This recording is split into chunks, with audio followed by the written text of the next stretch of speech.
parents. And by parents, I mean, aunts, uncles, friends, anyone who's invested in the lives of these children. We parents are a dedicated bunch. It starts when we wake up at all hours of the night, and we go on from there. We take time off from work, and we stay up late. We schlep our children, our children's friends, our children's equipment, our children's friends, for thousands of miles and thousands of hours in our cars. Why? Well, when I interview these lovely students, we ask a question that says, why are you proud of yourself? Not because of what you've accomplished, but for who you are. Occasionally somebody gets stuck, and so we rephrase the question and we say, if someone who loved you were here, what would they say? Inevitably, the student's face lights up and the words start spilling out. We're proud of our students, our kids, for who they are.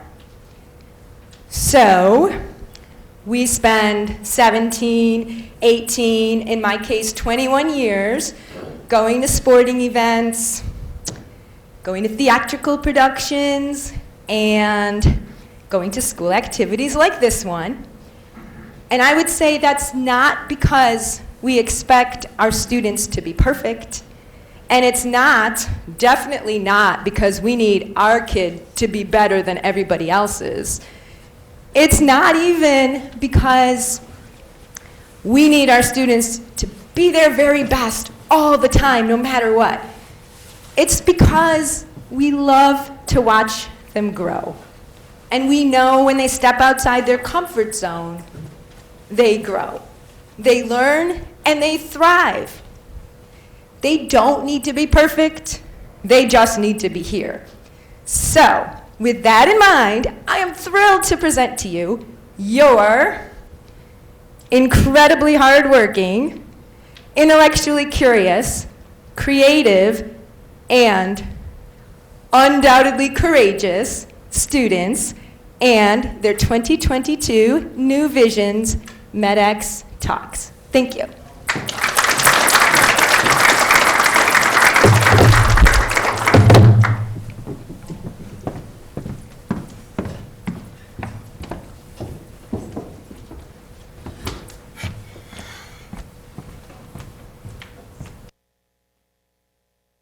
Okay. Hi guys, I'm Abby. I'm going to start this talk off with a nice story about a young girl. She gets up at 6 a.m. every morning, 5 days a week. She takes a shower, eats a bowl of cereal, and is sitting at the bus stop at 7:05. First period geometry, second period English, third period gym, followed by lunch with her 5 best friends, global and bench time the school day. She's thriving. If she's being really honest with herself, she loves every second of her life. Then, one day, that's all gone. She sleeps till 11 a.m. She rolls over to grab her phone. She logs into the Google Meet, says here when her name is called during attendance. She then falls back asleep while the teacher teaches on the Google Meet. Hi, I'm Abby, and I'm the girl in the story. And I know millions of other high school students that can relate to my story. Before you start thinking, oh, here we go again, another teenager complaining on how they lost their sports season, blah, blah. Let me be clear. This is not a talk about how you should feel sorry for us. This is a talk about the real, somewhat scary effects COVID has had on adolescents' brain during their crucial stage of development, and what's down the road for my generation as we've missed such a critical time in our essence. Okay, just a quick question for the parents in the room. How many of you have a teenager at home?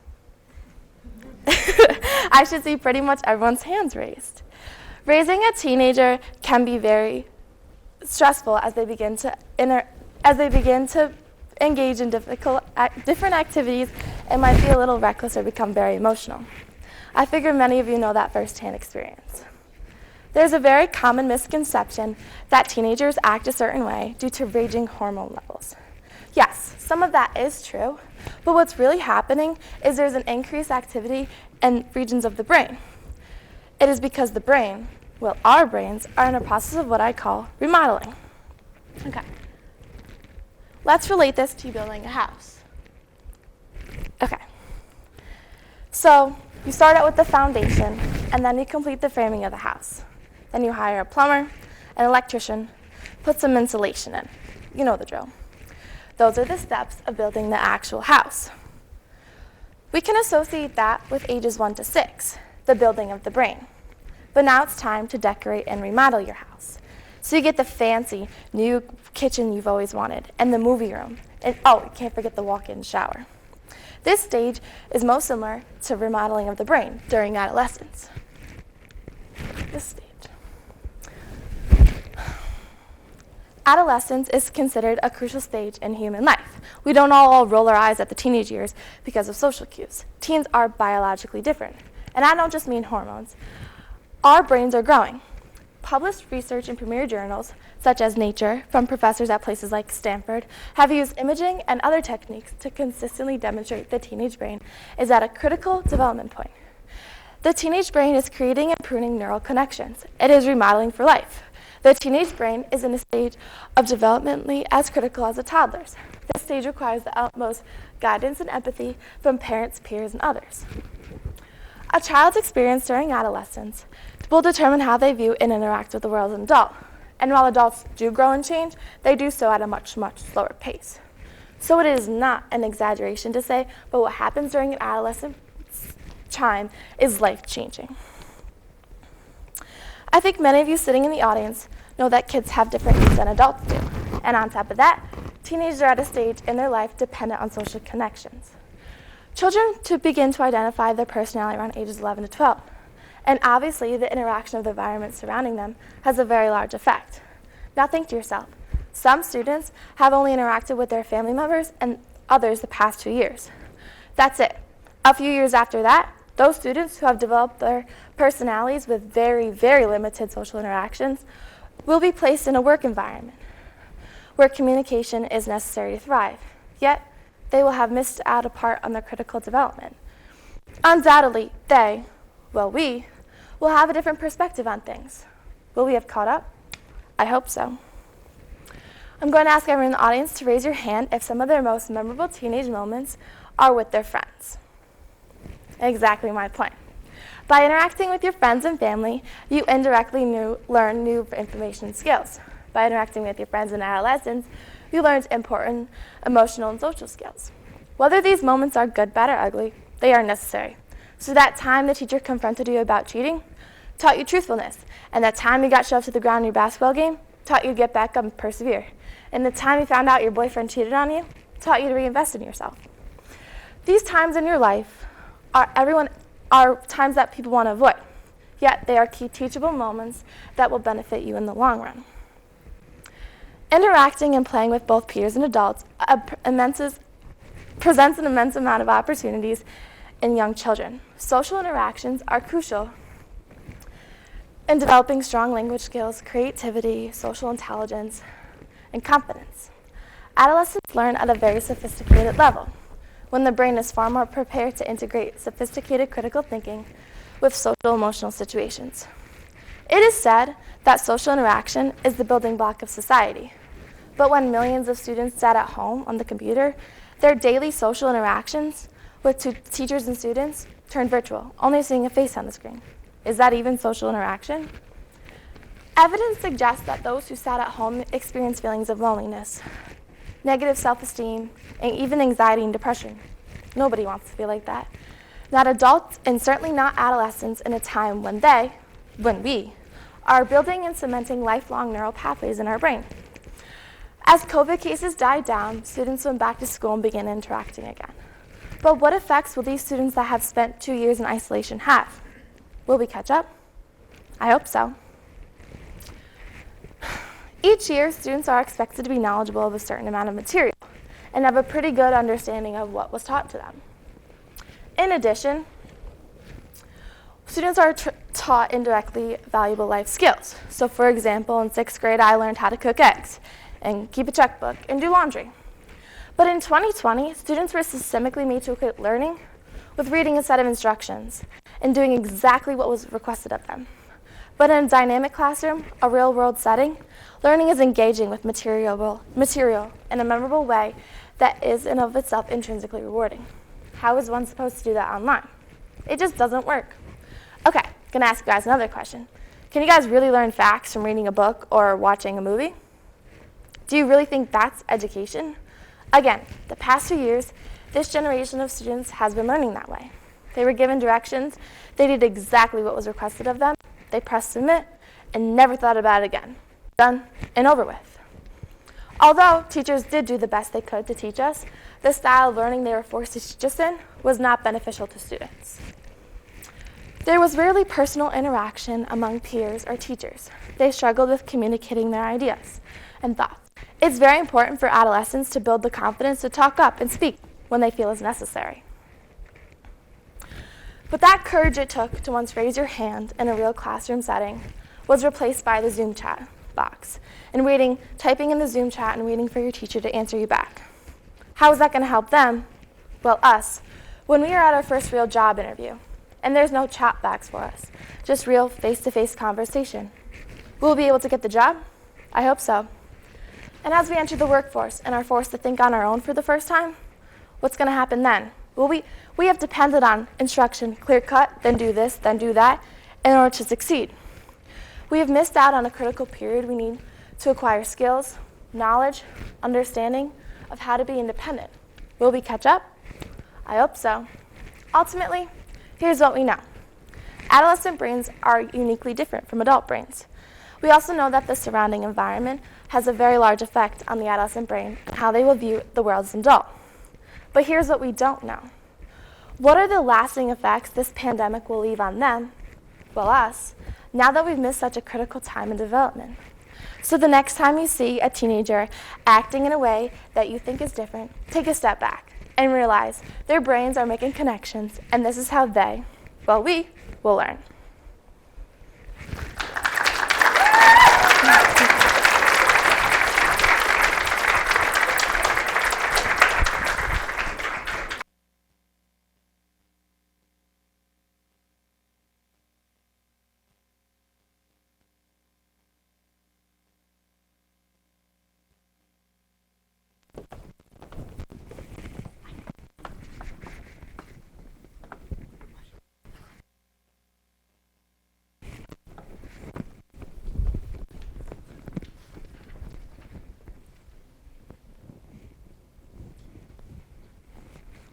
Okay, hi everybody. I might cry, but I won't. All right. Okay, I'm Emma. Here we go. Teleprompter? No. I wish I could just focus. I want my teachers to know that I'm trying to listen. I want to be able to sit through just one class. I'm scared that my class... I wish I could control the fidgeting, and I wish I could turn off my thoughts. I asked a group of high school students struggling with ADHD what bothers them the most about the disorder or what they would like to change. The statements I just read aloud are what they said. I then asked them what it felt like to have ADHD. This was an unfamiliar question then. Nobody with ADHD has ever been asked, how do you feel? Sure, doctors have asked them how they're managing, what symptoms they are having, and how the new medications are doing, but never what are you feeling. After a few moments of pondering, I got. It feels like my brain is constantly switching through channels. I don't feel present, like my body's in the room, but my mind is always somewhere else. Sometimes it feels like nothing because there's so much of everything that eventually my brain goes blank. And most of the time, I feel like no one understands me. That is why I'm here today. I could stand up here all day and feed you facts about ADHD, but then I wouldn't be getting the real message across. We need to do better about learning what it is like to live with mental disorders such as ADHD. I want to help you understand what it really feels like to be a teenager with ADHD like myself and so many others. Did you know about 3.3 million people aged 12 to 17 in the US right now have ADHD? To put that into perspective, that is about 13.6% of children. I would take an educated guess and feel like they are understood. I'd go even further by saying that probably feel like I know growing up, it took me a long time to stop comparing myself to others. I was constantly asking myself, what is wrong with me? Why can't I just focus? And why can't I just be like the other kids? It wasn't until I reached out to my peers who were going through the same thing that I knew it was okay. Not as many people were judging me like I thought. Yes, Sam, you can go. A chronic condition including attention difficulty, hyperactivity, and impulsiveness. Okay, yep. That would have been really awkward if I wasn't right. All right. So ADHD can be really debilitating. It's emotionally and physically exhausting at times. This may seem stupid, but for someone with ADHD, the littlest tasks, such as putting laundry away or sitting down to do a homework assignment, can be really exhausting. ADHD looks different for everybody. For me, the trouble starts almost immediately. As soon as I sit down, my legs hit the floor, I start to get the jitterbugs. I think we all understand what that Secondly, I start to worry that I'm losing control of my own body. My mind wanders the extremely uncomfortable feeling of the uncontrollable fidgeting. This brings across the worry that people might be watching me go through this fit and maybe even judging me. Lastly, the little brain power I had to even attempt listening to a global history lecture is completely gone. So, when all of that's over, I just feel tired. My body is tired from a whole hour of fidgeting. My head is tired and sometimes even hurts because of all the panic my disorder put me through. I'm tired from the whole episode, but most of all, I'm just tired of feeling this way. So, I go to a small public school. It's nice in the ways that everyone knows each other. You make a lot of friends, and you grow bonds with each teacher who have each individual student. However, as a small public school, it can be pretty generic. When the bell rings, you go to class, sit down at a desk, and wait for the teacher to begin their lecture. There's not a lot of room for creativity. This is less than ideal for most learners, but particularly difficult for those of us with ADHD. If you or someone you love is stuck in a situation like me, talk to someone who has an influence. Talk to the principal or superintendent about ideas how things can change. It might not happen overnight, but you might have made an impact. And if that doesn't work, talk to your teachers. Explain how you actually feel. Tell them your problems and work on a plan to make learning better for you in that specific class. It took me a while to realize that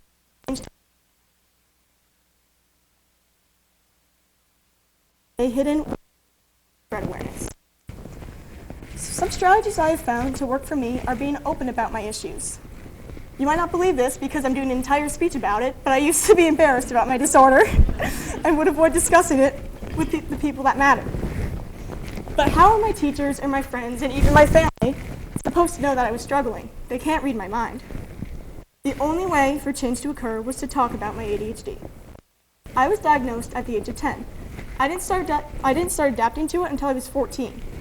I made a plan to communicate with my teachers at the beginning of each year about what works for me in the classroom and what doesn't. For example, I don't like standing in the back of the room when I feel hyperactive because I feel it causes unnecessary attention. Instead, I'd rather go discreetly for a walk around the halls. I got a 504 plan put in place. Basically, that just gives me extra time on tests if I need it, or I can be in a separate location away from distractions.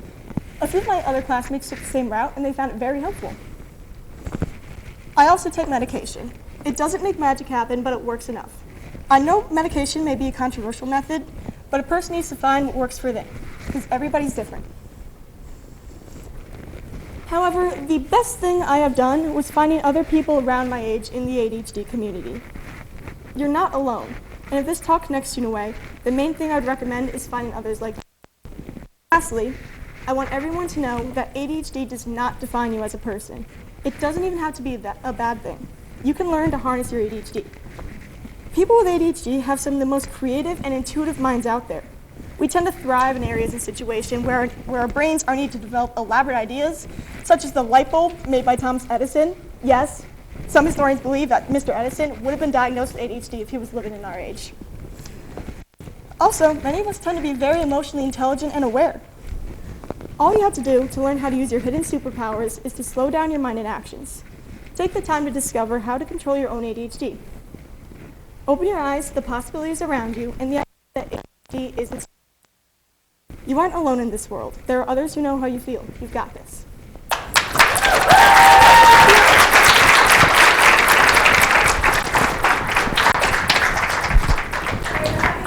Bit of a technical difficulty.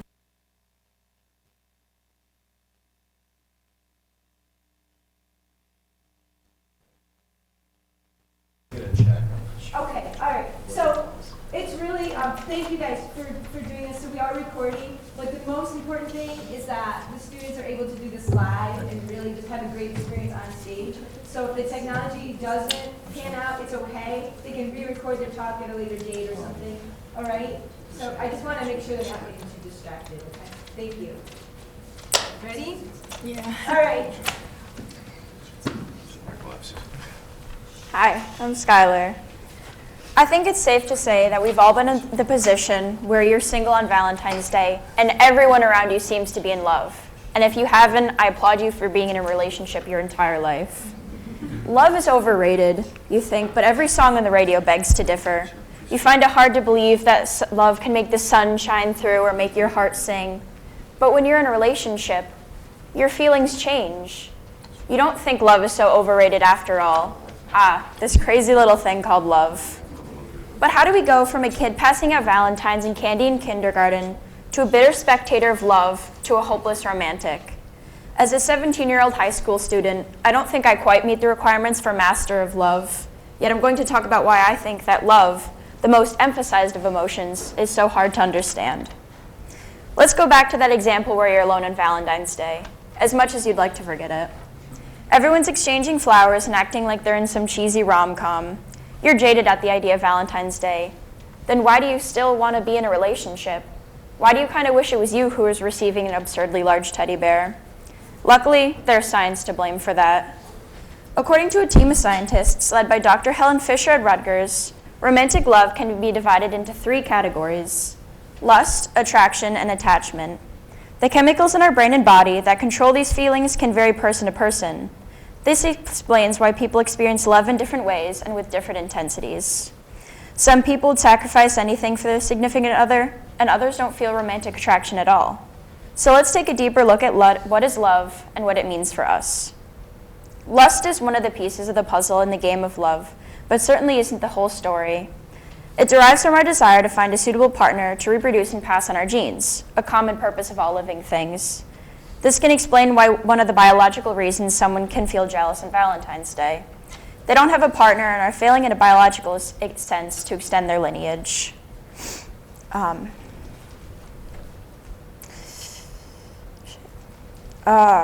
Their feelings are driven by the hormones testosterone and estrogen, which, contrary to popular belief, play a role in both sexes. However, lust has evidently less weight in human romantic relationships than it does in other species. There isn't much knowledge in the amount of love other animals can feel for each other, but human feelings for their significant other are much more complex. While most people still have the desire to have kids, it doesn't seem to be the strongest biological need that they want met. Most Americans stop at 1 or 2 or 3, and some people choose not to have kids at all. They can personally still live fulfilling lives without them, while very much loving others and being loved. I have some bad news. You have a crush on someone. We all know what that means. Drama, awkward encounters, and a lot of unanswered questions. Do they like me? Do they know I exist? Should I make a move?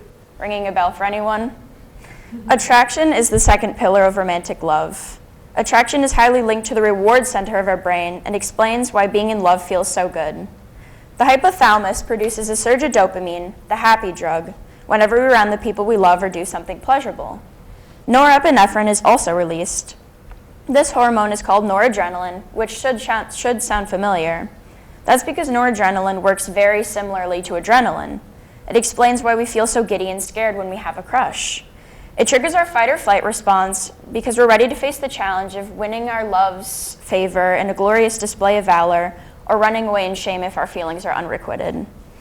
These chemicals being released train our brain and body to crave that person's company. Love is a drug, and like a drug, we keep coming back for more. Love hurts, love scars, love is indeed hard. Just look at the amount of breakup songs there are out there. If love does all of these funny things to our brain that makes us feel good, why do we break up?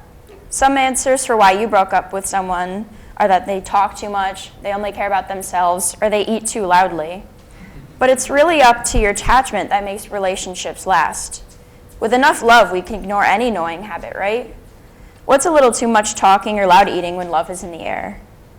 In fact, attachment is what makes any long-lasting relationship work.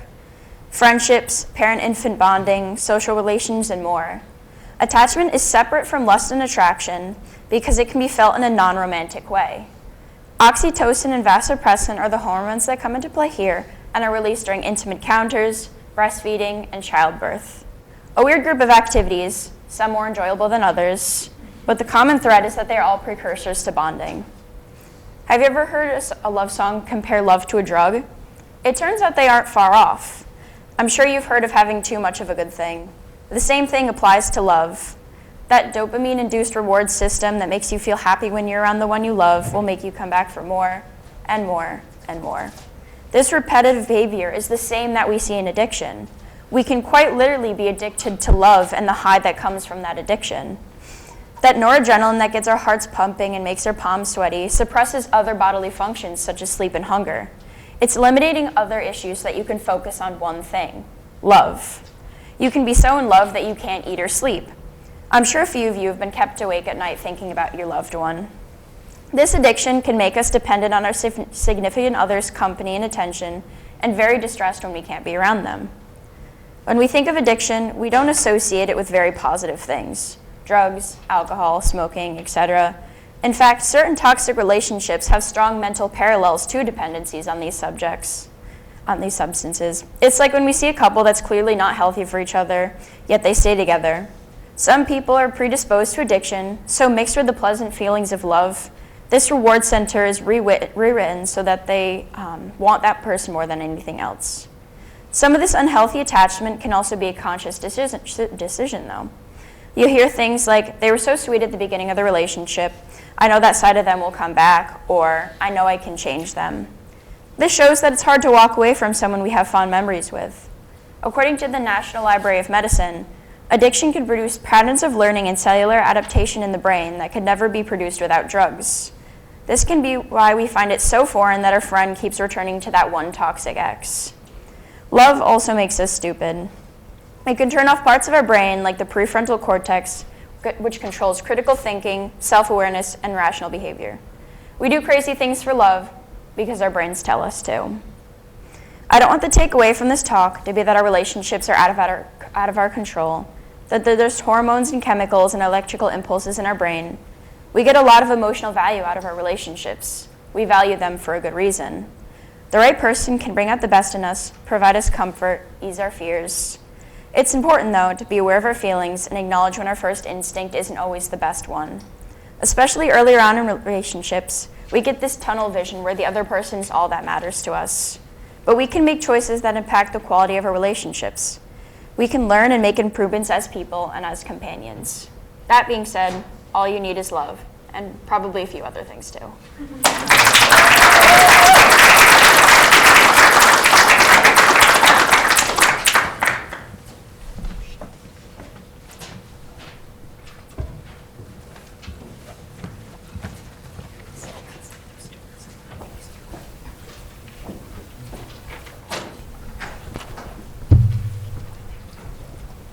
Hey, Tammy. There's no clicker. There's no clicker. Is Skylar? Yes, Skylar. Did Skylar leave? Okay. Thank you. Hi, I'm Eloise. I'm really nervous, so if I cry, just pretend I'm not. Imagine you've watched your father, brother, and sister suffer from early onset Alzheimer's. Your father forgot your name by the age of 40 and passed away by 42. Your 40-year-old sister started displaying symptoms at 38 and is now being cared for in a nursing home because she can no longer care for herself. When your 35-year-old brother started displaying similar symptoms 4 months ago, you decided to get tested for the APP gene mutation that's known to cause early onset Alzheimer's. Now at the age of 25, you have tested positive for that mutation. All you have ever wanted was to become a parent, but you don't want to pass this mutation and this horrible disease onto your child. Now imagine that there's a way to definitely have a child that has a 0% chance of having that disease. Wouldn't you want to do so? In vitro fertilization with pre-implantation genetic diagnosis, or IVF with PGD, is a laboratory procedure that's used to reduce the risk of passing on inherited conditions, such as early onset Alzheimer's, sickle cell anemia, or cystic fibrosis. PGD is used in fertility clinics to detect large chromosomal abnormalities, or genetic mutations that are passed on from parent to their IVF embryo. This test can identify which embryo has a specific genetic abnormality, allowing couples to move forward confidently with embryo transfer.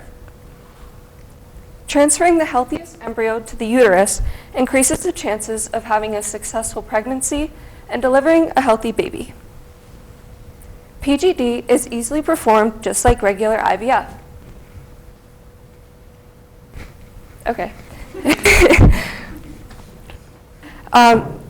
A few eggs and sperm are combined in a lab, and after 5 to 6 days, here it is. And after 5 to 6 days, the embryo reaches the blastocyst stage. At this point, a few cells that would eventually become placenta are removed from the outer layer of the embryo. They are then sent to a laboratory to be tested for the gene mutation, and those that come back normal with no gene mutation are then implanted into the uterus. This way, the parents are 100% sure that their child will not get the gene mutation and will have no higher chance of developing the disease than the average person. According to the National Library of Medicine, over 15,000 healthy babies have been conceived and born using PGD. That's 15,000 babies that have been brought into this world with their high risk of suffering from a lifelong medical condition completely eradicated. IVF with pre-implantation genetic diagnosis can diagnose almost every single monogenic disease and prevent it from being passed on from parent to child. A monogenic disease is caused by a variation in a single gene and is typically recognized by its striking familial inheritance pattern. IVF with PGD can also stop genetic mutations such as in the BRCA gene, which causes an increased risk for breast, prostate, pancreatic, and ovarian cancer from being passed on from parent to child. Families may also use PGD when a member of the family needs a bone marrow donor, as a way to have a child who can provide matching stem cells. I strongly believe that standardized and accessible IVF with PGD can potentially eradicate gene mutations that lead to diseases that cause lifelong suffering. I'm not, however, blind to the cost of healthcare. In vitro fertilization can cost between $15,000 and $30,000 for each cycle. On top of that, PGD testing for each cycle of IVF can cost between $4,000 and $10,000. Some insurance companies may cover some of this cost, but they don't cover everything. And while you may think this is a luxury and not something that tax or insurance dollars should cover, please consider this. Currently, 15 states have mandates of some form that require at least partial coverage of IVF by insurance companies. In New York, for example, insurance companies are required to cover up to 3 cycles of IVF. In other states, families have to try to cover this expensive payment out of pocket. In 2020, 28 million people in the United States did not have any form of insurance, many of whom were below the poverty line. Obviously, most families don't have $30,000 to $40,000 just laying around waiting to be spent. But we're not talking about purchasing a nicer car or a bigger home. We're talking about creating a healthier child. If IVF with PGD becomes only accessible to those with good insurance, or even worse, to those who can afford to pay out of pocket, then wealthy people would literally be able to purchase healthier children. Parental income level is already a strong predictor of infant mortality and expected child lifespan in the United States, but this brings inequality to a whole new level. To magnify the situation, with unequal access, most monogenic diseases would end up falling onto people who live with less wealth, people who are already most likely to struggle to pay for healthcare and who would struggle even more to pay for high-priced therapies that come along with lifelong diseases. IVF with PGD must be standardized and accessible to all people regardless of their wealth. This way, insurance companies will have more resources and money to be able to fully cover the cost of treatment for many other illnesses and diseases. Along with the high cost of IVF with PGD, many people have other worries and disagreements. Some people fear that being able to pick specific genes in embryos would lead to the creation of designer babies. They think that people may completely bypass the huge medical asset of using PGD to lower the rate of monogenic diseases, and instead use it to implant the embryo that will have blonde hair and blue eyes over the embryo that will have brown hair and brown eyes. As of right now, this is not even a possibility. According to a study published in November 2019 in the journal Cell, traits such as hair color are brought about by multiple genes, and therefore not able to be selected through PGD because PGD only has the ability to work with genetic mutations in a single gene. But that's just one word that has arisen. With every new technology comes the potential for harm and the need for ethical oversight. Will mutating monogenic diseases inadvertently affect our human gene pool in ways we can't foresee? Is it unethical to create human embryos with no intention of implanting them? If some people opt for IVF with PGD and others don't, will society come to look down upon those with preventable diseases? The list goes on and on. I'm not an ethicist, of course. No one does. And yet we have technology. And as history has taught us, once we have technology or ability to do something, we can never go back. Because when you ask a mom or dad if they want a healthy baby, they say yes. When you ask how much that's worth, they say it's worth everything. IVF with PGD, and it's here to stay. It's transformative, it's life-saving, and to some, to those who live in the right state, or those who are willing to sacrifice everything that needs. In vitro fertilization with pre-implantation genetic diagnosis is not hypothetical, and we can no longer pretend that it is. Thank you.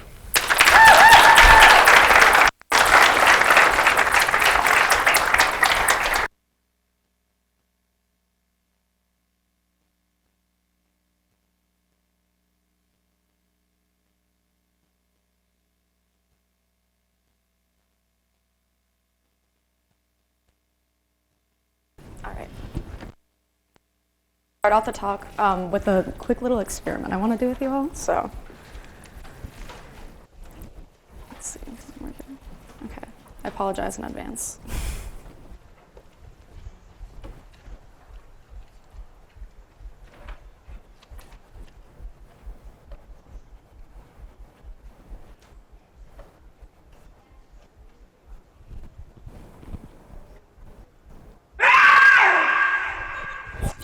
Okay. All right. I said I'm sorry. Sorry, Abby. Okay. Sorry. I thought at least some of you guys would have seen that first. Okay. This next one, don't worry. There's nothing like scary or anything. Just like relax.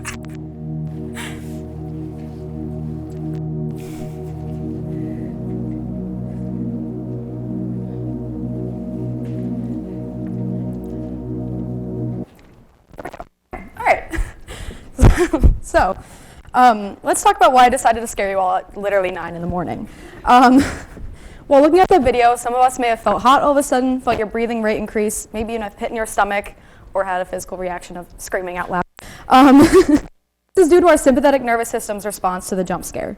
Our body by releasing cortisol and adrenaline, the two main stress hormones, which in turn constricts blood vessels, giving that hot flash sensation, increases our heart rate and tenses up our muscles.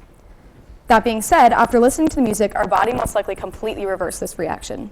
The simple act of us just listening to it caused our sympathetic nervous system to stop our stress response, allowing us to return to a more peaceful state. It is part of life to deal with stress, but it is also our innate response to find a way to resolve it. Now researchers have begun to prove what most people already instinctually felt. Music is medicine. Music activates our brains to reduce stress, reverse the effects of long-term stress, and improve our physical and mental health. Scientific studies from Cornell and Johns many areas of the brain, allowing for improved memory, increased dopamine levels, and levels. Hearing and moving our bodies is the feel-good chemicals and reduces the. We are taught as scientists to be skeptical, so last semester my neurology focusing on the effect it has on our brains. We watched a jump scare video, our sympathetic nervous system started listening to music. sweat level on our fingertips. Measurement for this is in microsiemens, but all you need to know is the amount of electrical activity in the body causing us to sweat. Okay, so this is just kind of a collection of all of the data we all had. So that there is the control from the experiment. So everyone's level pretty much between roughly 5 to 6, and then the darker line shows immediately after the jump scare and then slowly listening to music. So not only over the course of the 10 minutes did it go down, but for some it even dipped lower than their normal rate. Okay. So next let's talk about what consistent high stress does to the body. Constantly being in a state of high stress can cause many issues. It can suppress our immune system, making it easier for us to get sick, upset our digestive system, possibly causing us to lose our appetite and maybe even weight. And it can increase our risk for a heart attack or stroke, as shown in a study performed by Johns Hopkins researchers. That's the key right there. Simply being stressed for a long period, you're more prone to a medical incident that could kill you or possibly even just change your life. Now, I'm not trying to scare everyone into thinking that we're all going to die from stress, but we need to realize that it is not emotions and not deal with them. Not only does that cause psychological problems, but as we can see, issues as well. So, after scaring everyone twice this morning into thinking that we're going to die from stress, don't worry, we are not. I'm here to give you a way to avoid that. So music activates the brain to control many different parts of our body during stress response. It brings our heart rate to a normal level so we don't feel that heart pounding out of our chest sensation. Even more interesting, if a song has a rhythm of over time our hearts will synchronize and our brains will produce alpha waves, find in our brains when we are relaxed. Once those alpha brainwaves start, our bodies release less cortisol, allowing tensed up muscles to relax. When our muscles and blood vessels in the body relax, our blood pressure decreases, and ultimately we decrease that risk for a heart attack or stroke due to excessive wear. A study done by Harvard researchers has also shown that music can stabilize our immune system by increasing the production rate of antibody immunoglobulin A and natural killer cells, which both help combat viruses. On the other side of the spectrum, stress can induce a number of emotional symptoms as well. Depression, irritability, anger, anxiety, you name it. Regardless of the symptoms we feel, music can alleviate essentially all of them.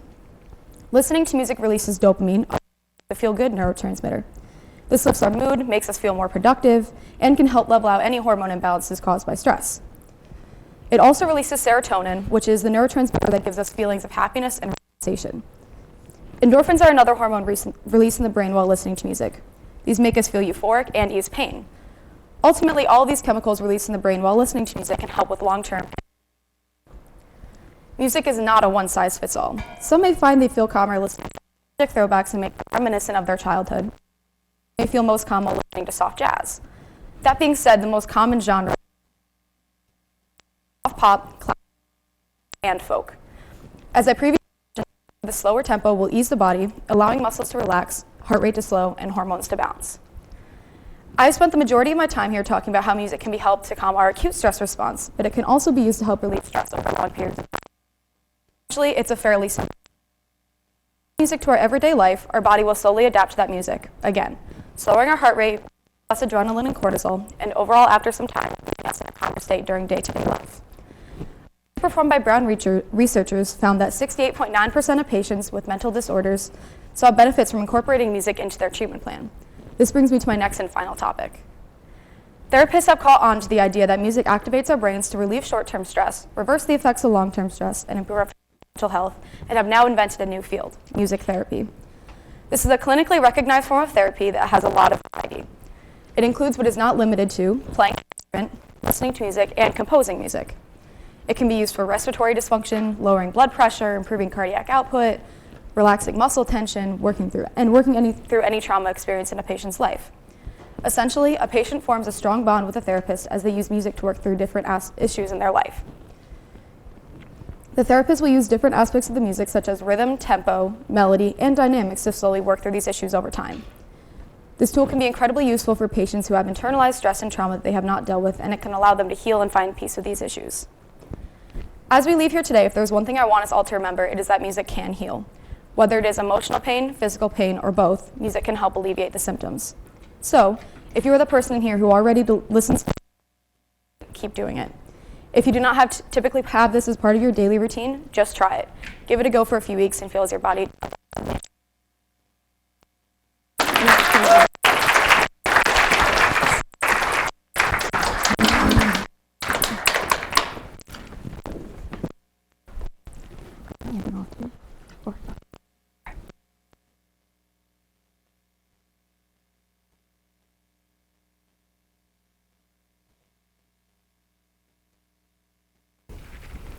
All right, hello everyone. I'm Samantha, and this is my TED Talk. Okay. All right, I want to show everyone this picture of cute baby with puppies to put happy thoughts in your minds before I dive into a topic we'd all rather avoid, getting older and dying. I've noticed that no one likes to share their birthday once they pass their 50th birthday. As a society, we do not deal with aging well. Everything is targeted towards staying younger as long as possible. But as out of sight, out of mind, we try to make it, we cannot avoid dying. Every single human has to die at some point. I know it sounds harsh, but we try to treat dying as a disease that is curable, when in reality, it is not. We do not have a good system in place to care for the increasing number of people getting older. Sometimes we overtreat, neglect the actual wants of the person's life that is nearing the end. I'm not trying to bring everyone down this morning talking about death, because I have more to share about how we can challenge this mindset we have of old age being depressing and transform it into something hopeful. You can get rid of that picture. Now, you might be wondering why a high school senior is talking to you about death and how to face it, but let's put into perspective what I've been talking about so far. Once you've reached a certain age in your life, after living through 7 to 9 decades, someone in your life, a loved one, most likely your child, decides that you're not capable of making the best decisions for yourself. They think you're being too risky and need more supervision and care to stay safe. First, it's little things like no more doing outdoor yard work or going to your aqua aerobics class with your friends. And then it becomes bigger things like driving on your own and being able to live on your own. Now you've gone from being your own independent, autonomous human being to being under someone's watch and extra care that you never asked for. This has been the case for me the past 17 years of my life. My parents made all the decisions to keep me safe as an infant and toddler, obviously. But as I continued to grow up, we began to share the decision-making process, and I gained independence. I got to go to school on my own and make my own friends. Eventually, I decided things I disliked and liked and strongly opinionated them. But still, my parents got the final say in what I did. Now that I am a teenager, the boundaries have widened greatly, but my parents still monitor and have a say in things like my car privileges, curfews, and making sure I'm maintaining school well with after-school activities. While reading Being Mortal by Atul Gawande this year in class, I realized this situation millions of teens and I are in is very similar to the situation millions of elderly people are being put in as they age. We are both under supervision and forced to abide by certain rules because it is in our best interest. Today, around 16% of the U.S. population is 65 and older. That's almost 1 in 7 people. By 2050, it'll be closer to 21%, around 1 in 5 people. With this increasing elderly population, we need to refocus more of our attention on how to treat the aging population. Currently, for the most part, we move the elderly and debilitated aside into nursing homes and assisted living facilities. Typically, we do this because we feel it is our only choice left, and that things are spiraling out of our control. So we turn to the only system we know of, medicine. But healthcare is not provided doctors as well to deal with talking about death, and society definitely doesn't provide much information to the public on what to do with their loved ones as they age and require more help. So we have decided that medicine is the ultimate weapon to use on people when sometimes it is help living their life with some purpose for themselves. As powerful as medicine is nowadays, it is not the answer for everyone. At some point, we have to switch over from treating an illness to treating a patient to feel the very best that they can that day and live their final weeks, months, or even decades to the fullest extent. The tricky question is deciding when to make the switch. The truth is that there is no definitive answer or time in a person's life. Every single body is different and everyone's mind works differently. What I do know is that after a certain age, we decide that safety should be the number one priority for everyone all the time. This causes us to neglect other incredibly valuable aspects of life that include living independently, doing the few things a person truly loves that allow them to feel purposeful, and allowing them to live every day the best way that they can. Did I just mess this up? It's fine. It's fine for now. By emphasizing only safety, we are keeping people alive as long as possible without considering the quality of life they're living in. Thank you. Society chooses to view the elderly as fragile, giving them extra precautions and medications that can actually be causing harm to their mental health. We need to broaden our thinking when deciding what to do for these people as they turn to us for guidance and advice, because eventually we will be that person who is in need of help and nearing the end. So how can we face dying? I've been talking about all the problems, so what are some coping mechanisms to help face dying? Let's start with the truth. Every single person is alive is scared of death, and if you say that you're not, I think you're lying to yourself. As a society, we neglect death because it is a sore subject, but honesty is part of how humans cope. To talk about our issues and use the most underrated medicine known to us, human compassion, is the key to facing death. We need to have the hard conversations that allow everyone involved to understand what is going on. The hardest part is getting started. We push this topic off again and again because we think there will be another time. But there's always a chance that tomorrow is the day a crisis occurs for you or a loved one, and you're unprepared to handle it, and rushing to figure out logistics and details. So where do we start? We start off simple. Make sure everyone involved in this process understands what is happening. There should be direct facts on the patient's medical history and current conditions. Then we get into more personal questions we should be asking the person, or yourself, like, what are your hopes and your worries? What trade-offs are you willing to make and not make through treatments? And what will you need to help live each day the very best you can? Once you've gone through and answered these questions with the person and their loved ones, we can help decide what course of action best serves the individual towards the end of their life. With some sort of understanding and plan in place, we can feel a little bit more at ease with the uncertainty that the future holds. We can learn a lot from a person from just sitting down and having a conversation with them.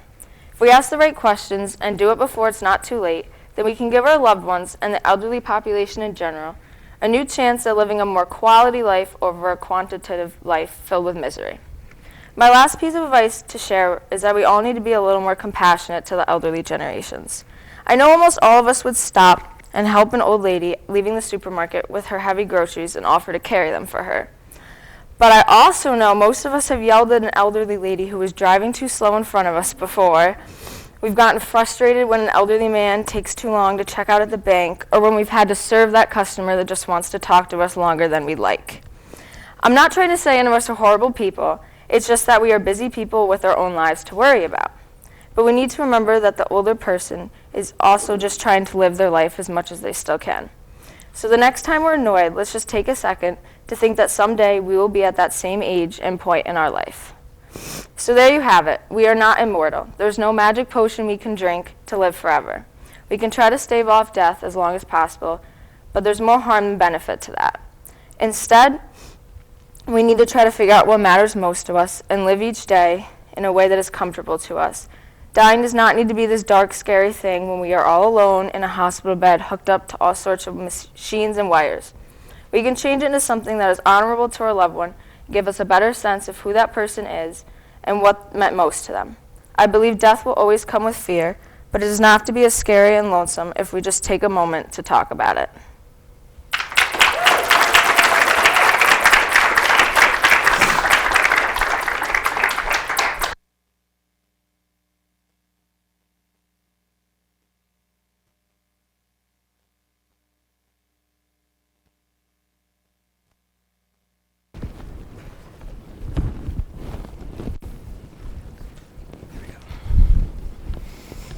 All right, so let's just picture this for a second.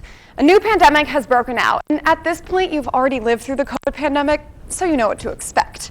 You roll up your sleeves, sprint to the grocery store, fight the guy next to you for some toilet paper, and return home. You're prepared for another 3 years of social distance parties and not seeing your extended family. You know the drill. But 3 days later, you catch news of a vaccine that will fight the pandemic virus. You head over to CVS, get the shot, and boom. The pandemic has ended before it even began. You return back to work or school with your friends with an abundance of toilet paper in your cabinet like nothing ever happened.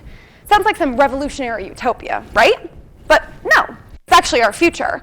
I mean, hopefully not another pandemic. No one wants to do that again, but that's exactly the point. The notion that a pandemic could end just as quickly as it began is entirely attainable. This can and most likely will happen with little microscopic molecules called mRNA. Our body is made up of proteins. They're responsible for the structure and function of our body, so they're really important.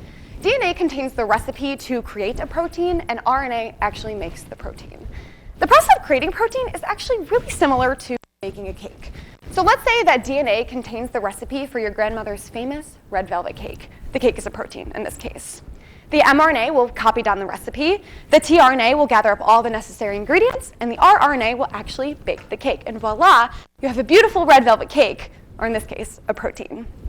Now that we understand that mRNA contains the recipe to create a protein, we can control that recipe. We can tell the cake bakers not to make any old cake, but a very specific cake, one that could fight the potential pandemic virus. As long as a scientist can understand the genetic sequence of a virus, we can make any vaccine possible.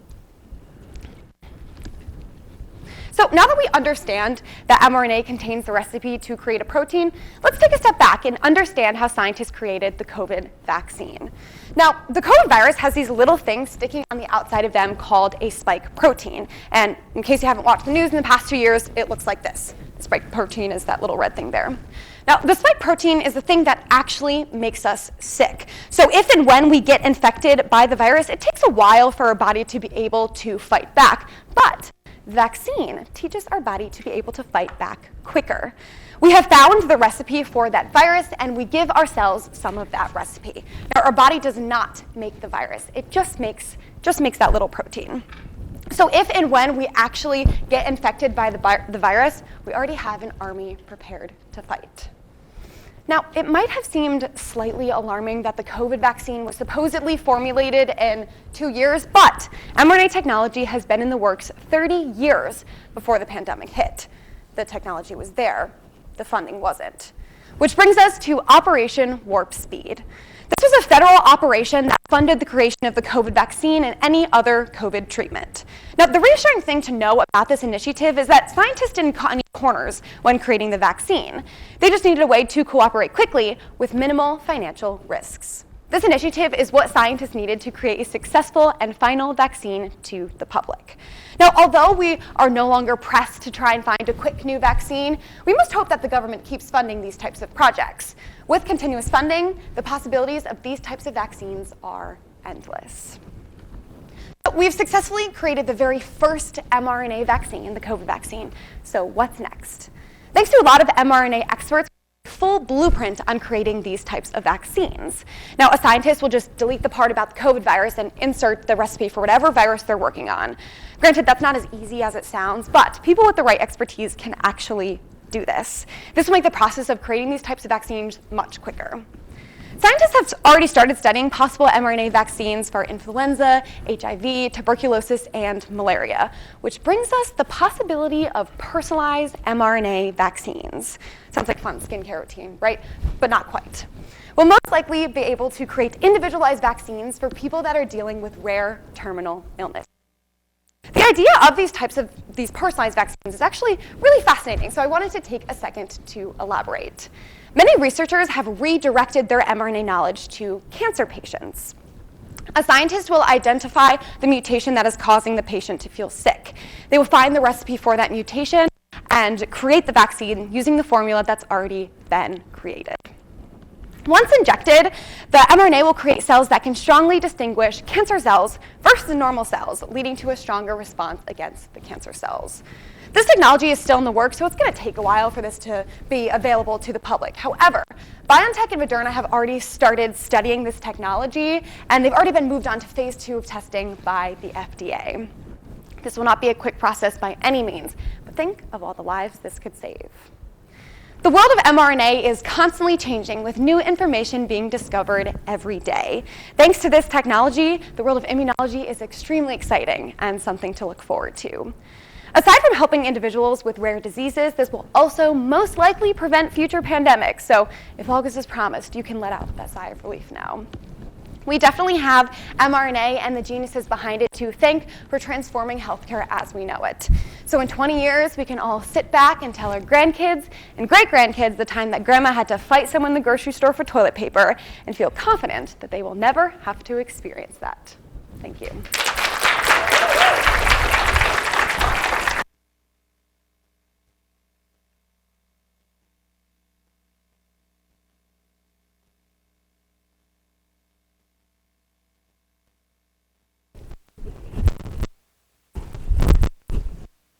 Meghan.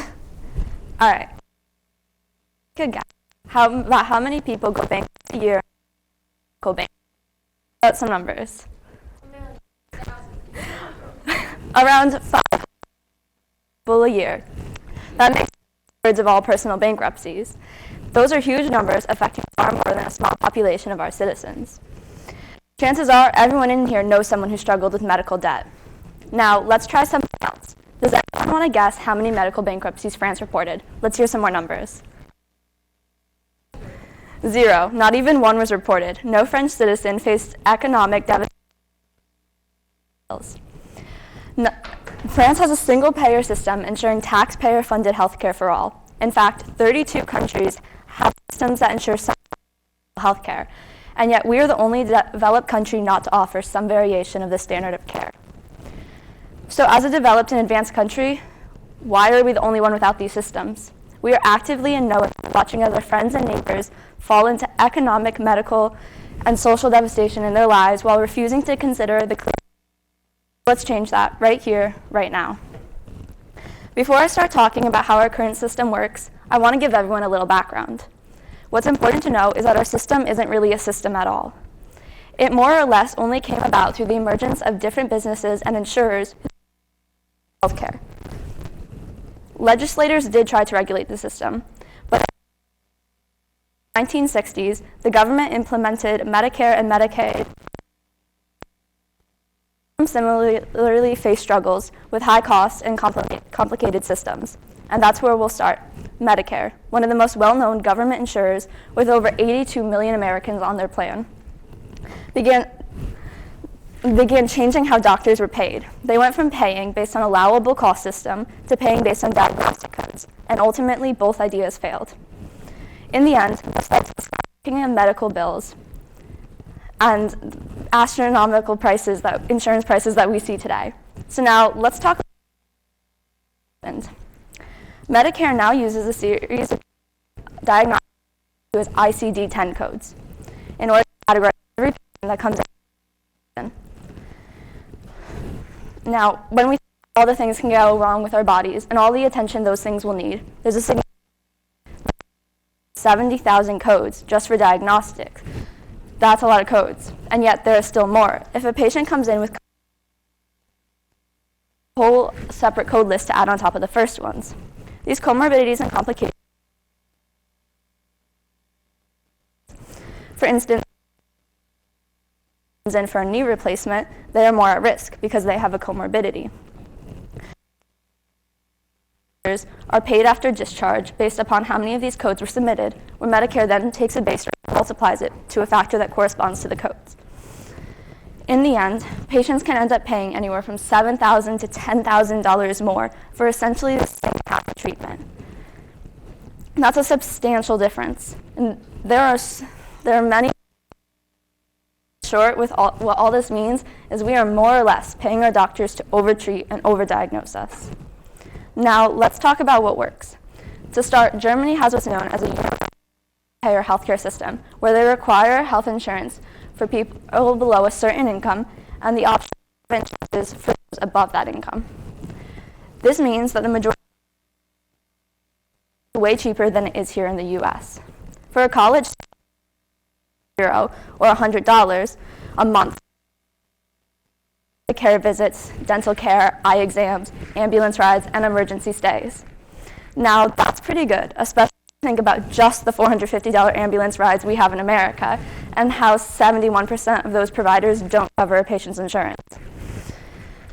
Now, not to mention that they only of $11 a day for hospital stays in the US about one day. The bill on average can rack up to nearly $3,000. The aspect of the German amounts of prescription dependency exists because Germans take a wait-and-see approach as opposed to doling out medications and opioids as we do in the U.S., where it can definitely be argued that doctors have quite a bit of financial interest in supporting pharmaceutical companies. The last important thing to mention about Germany, which happens to be why public resistance in healthcare, is that there's still competition.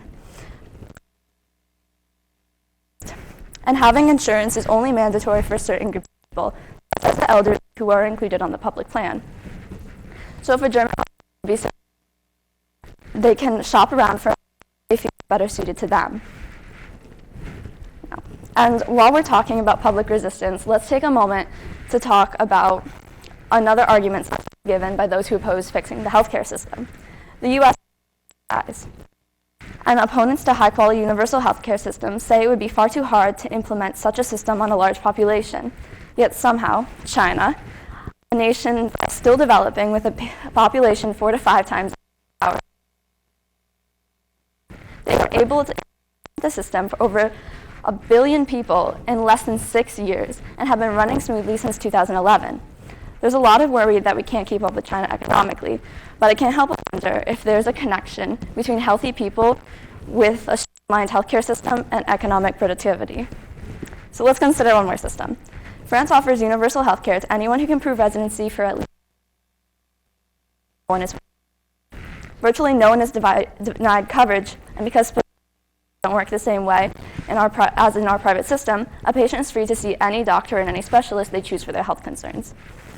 One of my favorite aspects of their system is that medical students don't pay tuition fees, while in the US, students are paying about $300,000 for medical school. France is also majorly geared towards preventative care, which decreases related issues by a significant amount. Meanwhile, our system is fixing issues rather than preventing them. The French system also covers mental health care, along with alternative forms of medicine such as homeopathy. Here's the most interesting part. No matter how healthy by the citizens, we can pay or we can pay in our taxes, but ultimately it's the people who pay. So we can compare nations. Wait, wrong way. We can compare nations by looking at the percentage of their GDP that is spent on healthcare. In France, it is 5 to 10% less. Yes, less of their GDP goes into healthcare, and per capita, France spends about 30% less than the US. Yes, less. That's us. Significantly higher than every other country. So we've talked about the great shift in America, why our system has been designed to bring in profits, the patient, social and economic needs, and we've talked about what 3 other nations have been to provide healthcare for their citizens. So now let's finally venture into hasn't the U.S. reprioritized and made the shift? Since early times, Americans and immigrant families who came to the U.S. to seek out better opportunities and hard work have all valued a sense of individualism. This value has come with a strong opposition to too much government interference, and this has essentially led to the universal care being synonymous with political chaos and has stirred about a great deal of debate. One reason for this has been insurance and pharmaceutical companies, who are widely benefiting off of our current system that they have already manipulated to maximize their profits. One small step towards universal care, the Affordable Care Act, that the Obama administration enacted in 2010, spurred $1.2 billion in lobbying in 2009. It's important to mention that the reason it was so controversial is because it aimed to reform private insurance markets, and that the insurers percentage that money on lobbying, but you can take that how you'd like. More recently, California attempted to pass a series of bills that would allow for statewide universal health care supported by taxes. It would eliminate all private insurers and ended up failing. I won't get into the specifics of what happened. However, I will mention that it would have made healthcare more accessible and equitable to all, while still managing to make some of those private insurers less profitable. So a single-payer system would be the most economically beneficial system, as the U.S. spends far more of its GDP than other countries with better outcomes of care, in many instances far worse. What I want everyone to be able to take away from this is that no one system is perfect, but ours is particularly far away from perfection. Better solutions do exist. Change often feels extreme, and sometimes it can be, but we need to be the ones pushing for it. If our system isn't benefiting us, then we need to be, because it's not only a matter of our bank accounts, but of our lives. It almost has become cliche for people to say you are the change you want to see in the world, but Gandhi is not cliche, it's the truth. Together, we can create a new system. It doesn't have to be 100% like France. It can be a little more like Germany. It can be whatever we want it to, as long as it represents us all in the ways we need it to.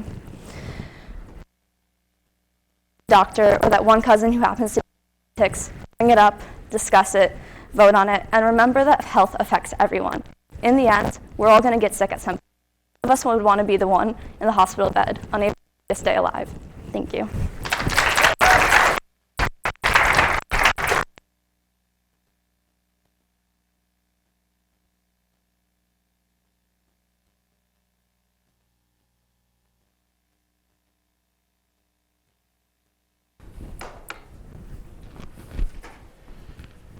Hi, I'm Allie.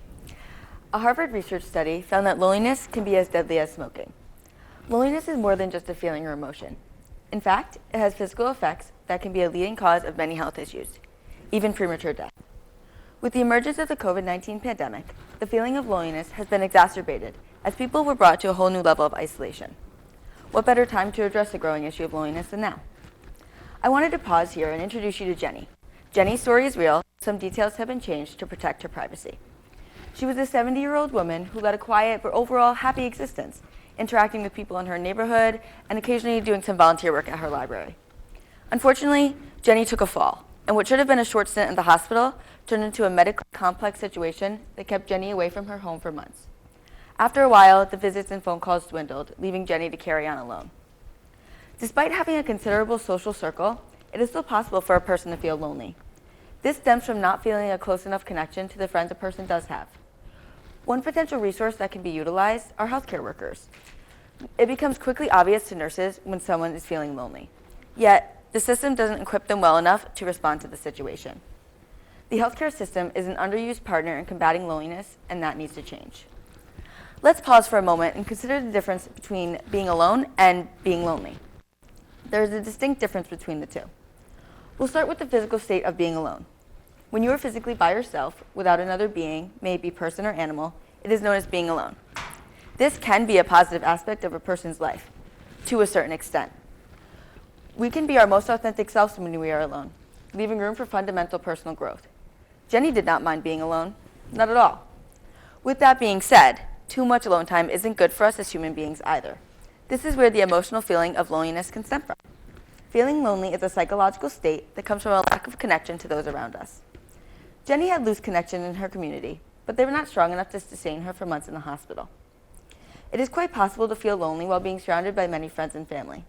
In the end, it is the quality of our friendships and relationships with others that will make a difference, not merely the amount of people in our social circle. As human beings, we have a desire not just for social contact, but for true connection, and that need must be fulfilled. Jenny's story unfortunately got worse. While she was in the hospital, she did not think to notify her landlord. She was given notice that she must pay her rent or be evicted. And you guessed it. By the time that Jenny had regained enough physical health to be released from the hospital, her possessions had been taken away and her apartment rented to someone else. Loneliness is a physical disease with effects that reach to all parts of the body. When we are experiencing loneliness, levels of the stress hormone known as cortisol go up in our bodies. The brains of lonely people respond differently to stress. They exhibit higher activity in a part of the nervous system that is especially sensitive to social stress. This heightened activity is present constantly for lonely people, not just when they are in a highly stressful situation.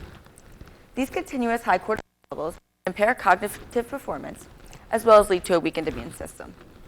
The continual stress leads to wear and tear on a person's body and can become damaging to the cardiovascular system. Overexposure to cortisol leads to white blood cells becoming less sensitive to the hormone and therefore less likely to fight off inflammation. So, as Jenny's days in the hospital lingered on, she became lonelier and lonelier, and her ability to heal diminished more and more, in turn making her stay longer and longer. On top of these direct physical effects, Jenny began to have anxiety attacks and withdrew from life around her. Studies have shown that loneliness can lead to other disorders such as anxiety and depression, which both come with their own host of symptoms. I don't think that it comes to a surprise to any of us that there is a link between depression and loneliness. As humans, we are social beings, and not having that social interaction or connection can have damaging effects. While loneliness itself is not a mental health problem, there are some strong connections. As seen in Jenny's case, the feeling of loneliness can play a significant role in the development of both anxiety and depression. Other medical conditions that are less thought of as a result of loneliness include dementia. A lack of cognitive activity stemming from loneliness is a potential contributing factor for dementia. I promise not to get too sciencey on you, but interestingly enough, there are two specific proteins that accumulate in the brain of Alzheimer's patients that also seem to be seen in increased quantities in the brains of those experiencing loneliness. However, Learning how to cope with loneliness and coming out of such a state can help to turn around life and prevent such issues from arising. In fact, with a little persuasion, Jenny was able to do just that. After she lost her apartment, she was placed in a home where her future looked bleak. But then, she was introduced to a special program run by her facility that brings elderly people together to share their personal stories and participate in activities that stimulate their minds. The changes seen in Jenny were amazing. With time and effort, she transformed from depressed and despondent to happy and more confident. This program was the beginning of Jenny turning her life around. I think we can all agree that the prevalence of loneliness has been heightened in recent years. The COVID pandemic has given rise to what some would call an epidemic of loneliness. Harvard University researchers reported that 36% of Americans are experiencing serious loneliness. That's an alarmingly large percentage. Shockingly, young adults are the loneliest group. 61% of people ages 18 to 25 years old reported feeling lonely. Being forced to limit social interactions and in-person contact has proven to be particularly harmful for those of the younger generations. With that being said, the pandemic is not solely responsible for the recent escalation of loneliness. The pandemic has ultimately intensified these feelings to a point that cannot be ignored or overlooked. In a study on social connections that Matthew Lieberman, a social neuroscientist, repeated in 2004, after originally doing in 1985, he found that the number of people who reported having 3 or more friends went from 59% to a mere 37%. Here's a heartbreaking number for you. In 2004, he stated that 1 in 4 of us is walking around with no one to share our lives with. Let that sink in. No one. How can we possibly discount this issue when so many of us are dealing with it? So the question becomes, what do we do? As a society which continues to face the challenge of loneliness, how do we combat these escalating numbers? Compassion goes a long way, both in and outside the realm of healthcare. I know that seems like an obvious statement, but its value is something that is commonly underestimated. Compassion not only helps to build a patient-doctor relationship, but can ultimately improve patient outcomes. Research has shown that compassion helps the patients and also the physicians. In fact, it has been found to be linked to decreased levels of burnout amongst the physicians and providers. As human beings, we all need that dose of compassion that can motivate us and promote social and personal connection. Building personal connections is the second big part of the solution.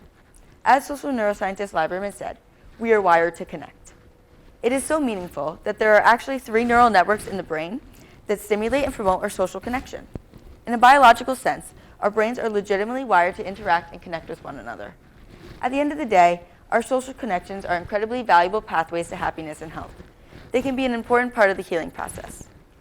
While nurses don't need another thing added to their already very full plates, their hearts are breaking for the lonely people who lack social connections, and they want to help. They are being directly affected by people who are struggling from loneliness as they come under their care daily. As a nation, let's unite and support these healthcare workers. We can come together and fund more programs that make it easier for hospitals to connect lonely people to useful care. We can create more places and programs for people like Jenny to transform their lives. Thank you.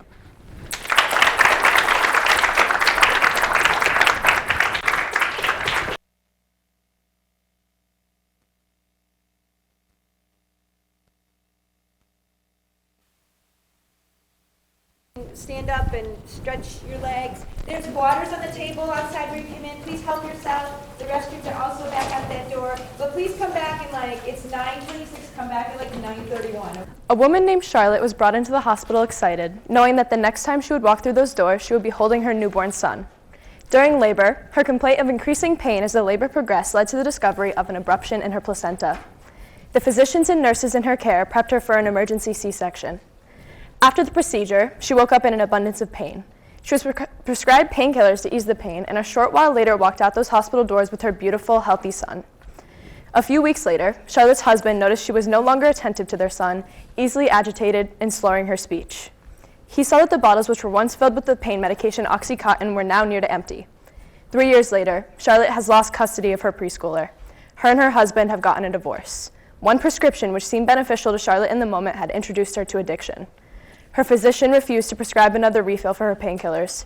She turned to street drugs, hoping it would replicate the feeling her painkillers gave her. Charlotte overdosed 2 weeks after her son's 3rd birthday. On average, around 4% of our entire population will be hospitalized in 1 year. While this may seem unimpressive to some, accidents happen. People get sick. The best, safest resource for anybody who is in pain or doesn't feel well is a hospital. Hospitals are clean, nice places filled with professionals that are trained to care for every patient.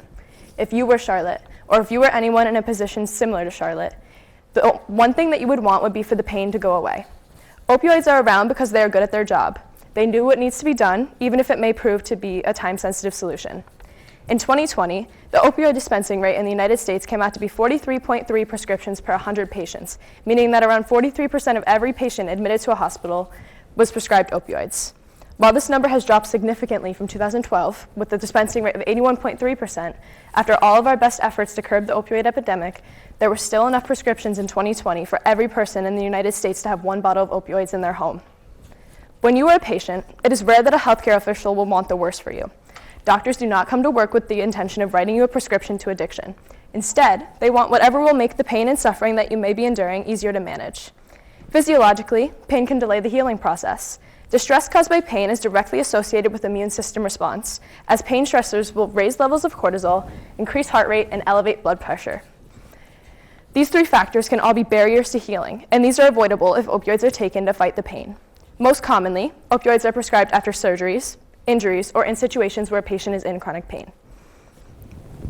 Another one of the most prevalent issues in all of our hospitals is that doctors do not have enough time. It is predicted that the average amount of time doctors have to spend with each of their patients is 10 minutes per patient. With more time, physicians could think up ways to manage this pain or to educate each patient of how these prescriptions are highly addictive. Unfortunately, our healthcare system has not shaped out to be this way. In the absence of time, the most efficient thing to do is get rid of the pain fast and well. As soon as a patient takes opioids, the brain's reward center is activated. This will release endorphins, reversing the feeling of pain and replacing it with a feeling of euphoria. However, this endorphin high will decrease as our bodies develop a tolerance for opioids. That happy feeling of floating on a cloud slips away. This sudden shift to feeling nothing is enough for a person to feel the need to search for that feeling again. The lack of this drug can cause a person to advance into addiction, a disease where they will physically and psychologically need these opioids to function.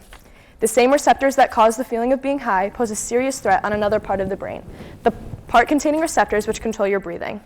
If a person takes more opioids than prescribed, going over the limit of what is considered a safe ingestible dose, this can block the brain receptors that cause you to breathe, in turn causing breathing to slow, stop, or even for death to occur. In 2020, opioid overdose accounted for 68,000 deaths, almost double the amount of people who died in traffic accidents in this same year. Teenagers are some of the most susceptible victims of opioid abuse. One of the most common dispensers of opioids to adolescents are dentists. It is recommended that every person goes to the dentist once every 6 months, in part to monitor bite patterns as adult teeth come in. The probability that adult teeth may come in wrong is high, and these new adult teeth may need to be extracted. Dental extractions are most commonly followed up by a 3 to 7 day opioid therapy. A study completed by Dr. Kuoping Chu discovered that 80% of the opioid prescriptions following dental work are for extractions. He made the claim that this is a procedure in which ibuprofen could provide just enough relief. A similar study completed by Dr. Chu revealed that around 500,000 children had their tonsils removed in the United States each year. 6 out of 10 children who had undergone a tonsillectomy were overprescribed opioids to recover. Almost half of all opioid prescriptions which are given to children and teens run a high risk with a better chance of abuse, dependency, or addiction. No dentist or A&T physician wants to put teens at risk for addiction, but no person will want to see them in pain if there is something they can do to reverse that. But there is hope. There are alternatives to opioids. For minimally invasive procedures or pain that cannot be described as chronic, over-the-counter medications can block the pain receptors. Even if a patient starts off with a strong prescription, they can be weaned off from opioids, minimizing the amount that they are taking or shifting over to weaker medications. There are non-drug pathways that can be taken by the patient. Some examples of these include physical therapy and acupuncture. Technology is advancing to the point where there are high-tech methods which have been developed as pain relievers. Some developing methods include using radio waves, nerve blocks, electrical signals, and stimulation of the spinal cord. Stem cell research is also contributing to the deviation from opioids. A special type of stem cells can suppress one of the key mechanisms of opioid tolerance. These stem cell injections could prevent tolerance from occurring altogether or allow for a lower dose of opioids to accomplish the same relief that a regular, dangerous dose would provide. Knowing the options you may be given and if it's you in that hospital bed may just be the thing that makes a life-saving difference. Opioids are not prescribed with malicious intent. People may be in such chronic pain that it would be malicious for the physician to refuse to provide them with a medication strong enough. People like Charlotte also require more medical support and education to reduce the amount of cases with an ending similar to hers. The topic of addiction is one that is often villainized. Whether it's the addict themselves, those who are thought to have initiated the addiction, or those who may have enabled the addiction, there's always someone to point a finger at. Rather than having a negative view on those who are addicted or on those who prescribe the pills, the topic of opioid prescriptions and the possibility of addiction is a conversation that we should all be having more often. The villains in this situation should be the pills. We should see them for what they are, dangerous.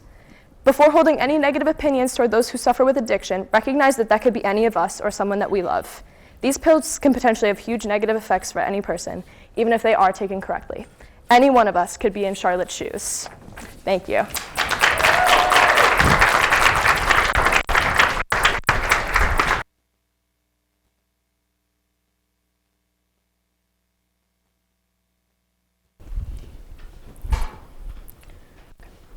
Today is the day you get to have food, or are you a little too big for his liking? Your leg is in pain from the brand you were forced to get yesterday, and you're starving because Vanguard says you're not up to his standards and you need to lose a few pounds. During these times, you disassociate from your body, change from the manipulation. You join the sisterhood to empower women. At first, it was not what you thought, but now you understand. You have to be obedient to the master. This is what he would want you to do. Be good, and you won't be punished. That's how you shall live. You are becoming a better person because of him. He has helped you find your true self. You look up to these leaders as they help you find the meaning in your life. You have even been able to get more people to join to empower them to be as good as you. This is your new life inside the sorority of NXIVM. A year ago, perhaps, you would have found this odd. But today it is what you live for, what you need, what you deserve. Hopefully, all of us are thinking that could never happen to me. I'm smarter than that. But the women lured into the NXIVM cult right here in Albany were intelligent people looking to improve their leadership skills. In fact, members of almost every cult start out as educated, independent, and strong. In other words, before they were cult members, they looked a lot like us. Most people don't just go and join a cult because they think it will be fun. They are recruited into it. A good cult leader deceives, isolates, and manipulates, and then uses fear tactics to try to force the members to stay. Few people, when asked, hey, do you want to join a cult, say yes. Instead, leaders train current members to use tactics to try and get someone to join by making it look like the cult is something else. The recruiters look for a weakness and try to exploit it. Psychologists have stated the techniques of many cults fall under the general rubric of brainwashing. Imagine if on a particularly low day, a stranger spends a lot of time getting to know one of us. She tells us how much she loves the group she belongs to and how we can share in that same joy while meeting other people and improving ourselves. Not a lot of us would turn that down when it sounds so innocent. This is exactly what NXIVM did. They covered up the group as a self-help company. The founder Renaya believed in the idea that a person's past experiences affect their current decision-making and how they move through the world. He told them that people who stayed with his psychological techniques could be relieved of their emotional baggage and think more freely. This is how they got so many women to join. They were trying to better themselves by joining this group, but it ended up being the opposite of what they signed up for. Once lured into the cult through deception, leaders use isolation and manipulation, brainwashing recruits into believing that the cult is all that matters in the world. First, cult leaders break down people, and then they use fear and guilt to make them stay, suppressing their old identity to form a new one that coincides with the cult. To make a cult member change her identity, cults use methods of mind control, hypnotizing people into accepting the cult's beliefs. They control the environment, isolating people from certain groups and using rewards and punishments to influence a person's behavior, which in the long run can cause a large number of problems in the future. In NXIVM, Renaya changed the women to how he wanted them to be. The women recall having their calories, or the leaders monitor their calorie intake and were forced into getting a brand because they were told it represented the natural elements, but it ended up being the initials of Renaya. Women were forced to share the most fragile parts of themselves in front of the whole group to make sure they wouldn't go back into thinking in that negative way, which may have reminded them of the people outside of the cult who cared about them. Being vulnerable can certainly help an individual in certain instances, when in a safe space. Renaya's method of speaking in a group removed the safe space and use the members' reflections to gaslight and abuse them later to make them stay in the group. These methods made them ignore their own intuition and listen to all his requests.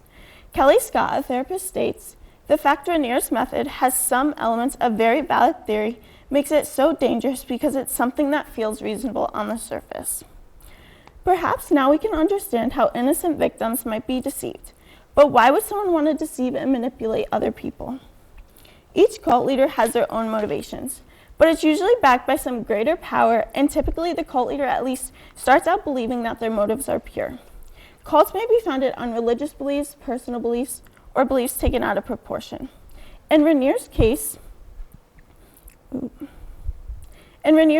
he was a child, he read a sci-fi novel about a brilliant scientist who knew his galaxy was in decline and had reduced all human behavior to elegant mathematical equations. It later inspired Renier to try to do the same thing. He went to RPI with majors in physics, math, and biology. He and Nancy Salzman created the company Nexium, which was advertised as a self-improvement, multi-level marketing company. Multiple well-known people supported the company and invested their time and money into it. He created DOS, which translates out of Latin to master over slave, a secret women's sorority within Nexium.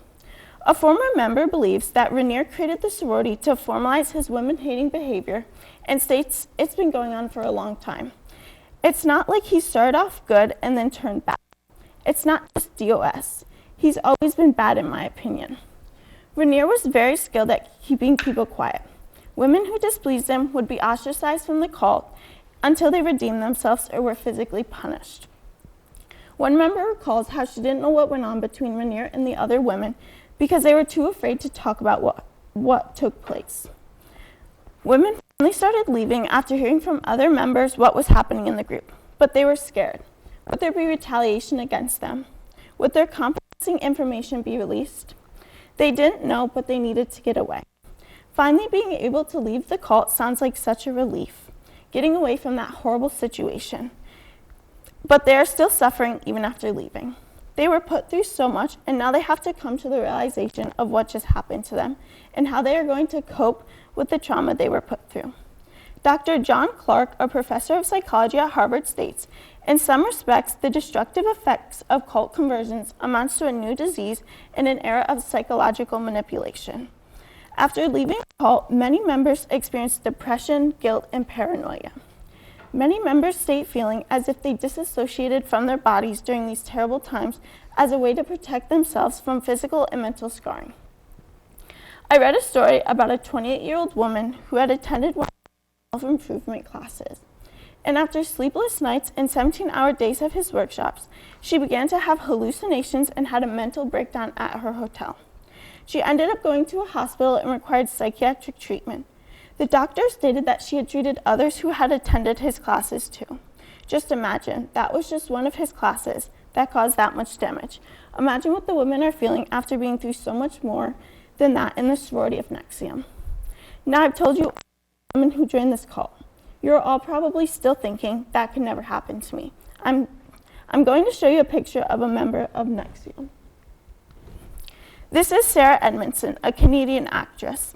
She lived in Vancouver and helped Nexium start its chapter there. Before joining, she was forced to hand over compromising information about herself. She was told the sorority would be used for good and that members had to overcome weaknesses that Renier thought were common to women. She had gone to Miss Salzman's house in Clifton Park to be initiated in.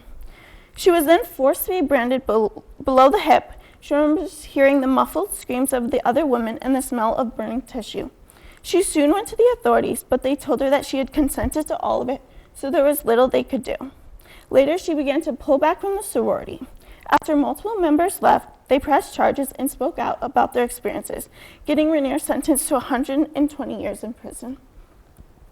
Cult-like behavior has been around for pretty much as long as humanity has, but we need to be careful. It is easy to call a group we don't agree with a cult, while calling our own groups organizations. Cults are unique in that they lure, brainwash, isolate, and manipulate. They are self-destructive. They require people to cut off those outside the group and follow the beliefs of the leader. They make it so that members are terrified to leave. They can lure in all types of people, whether highly educated or not. Cults are not common, but do exist, and we must all remain sympathetic to the victims.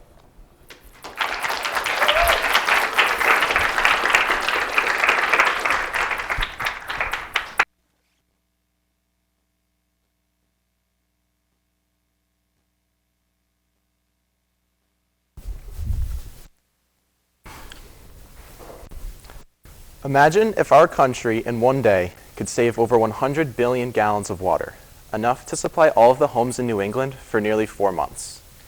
What if we could also save over 1 billion pounds of food, enough to feed the state of New Mexico for more than a year? Additionally, 3 million acres of land, 33 tons of antibiotics, 3 million tons of soil erosion, and 7 tons of air pollutants.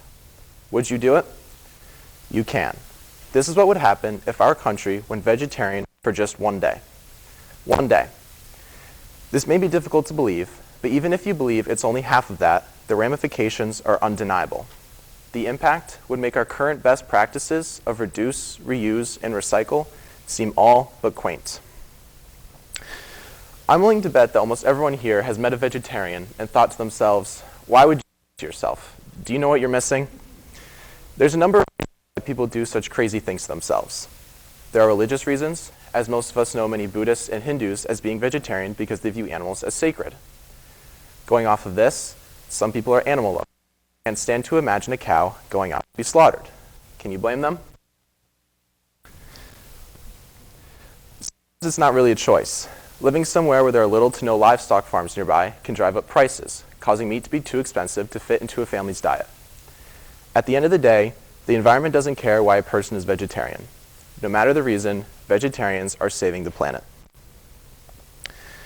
So let's think back to some of the problems I mentioned at the opening. First, I said that if everyone stopped eating meat for a day, we would save 7 tons of air pollutants. How is this even possible? In almost every stage of the meat production process, significant air pollution occurs. To grow the feed animals eat, nitrogen fertilizer is used, producing nitrogen oxide, a greenhouse gas that causes 300 times more warming than CO2, and based on its complex chemistry, contributes to both global warming and the depletion of the ozone layer. When the food comes out of the animals, ammonia, methane, CO2, and more harmful products are released into the air. The Clear Air Council states that the meat industry makes up for about 18 to 26% of global greenhouse emissions, and with the United Nations forecasting a global temperature increase of up to 10 degrees Fahrenheit over the next century, the meat industry is a primary culprit to the cause, and change must occur to reduce its damages. Here's a map made by National Geographic showing the breakdown of agricultural land use for humans versus animal feed and fuel. According to the United Nations Food and Agriculture Organization, over a quarter of Earth's ice-free land is used for livestock grazing, and roughly a third of the farmable land is used to grow their feed. This may not sound bad at first, until we realize that this map shows us that animals get just as much land as humans do. Additionally, continuous grazing of grasslands by livestock and not allowing for appropriate time of recovery causes soil erosion, a process that the United Nations estimates is occurring 100 times faster than it's forming. If this continues, there won't be enough farmable land for agriculture to feed the ever-growing population. Soil erosion also causes topsoil to be easily swept away, increasing sedimentation waterways, clogging them, and declining fish populations.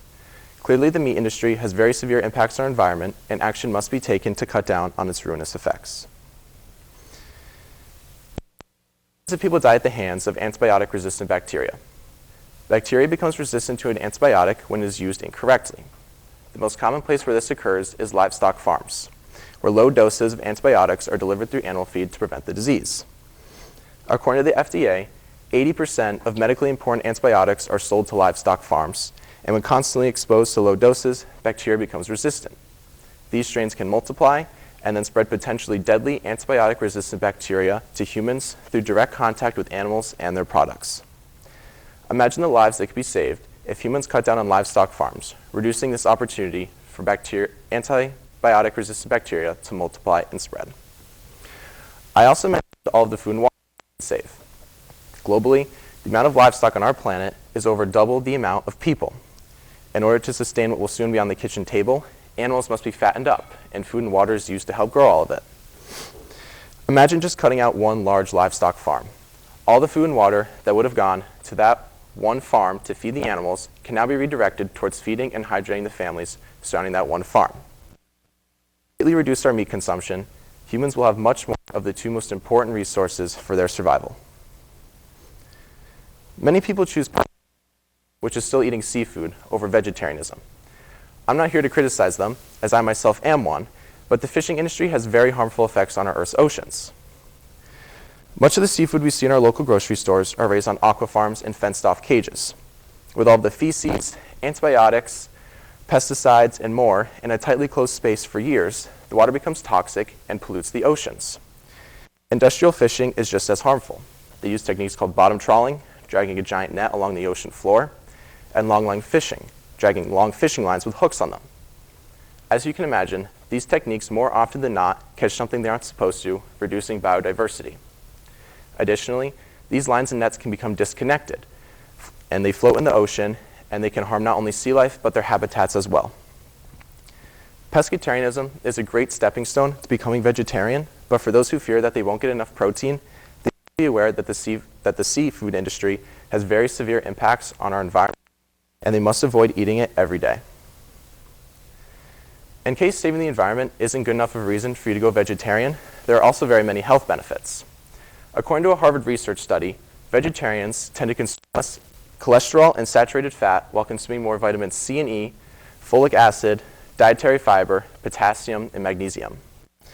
As a result, bad cholesterol, lower blood pressure, and lower body mass index, all of which contribute to a longer lifespan and a reduced risk for diseases.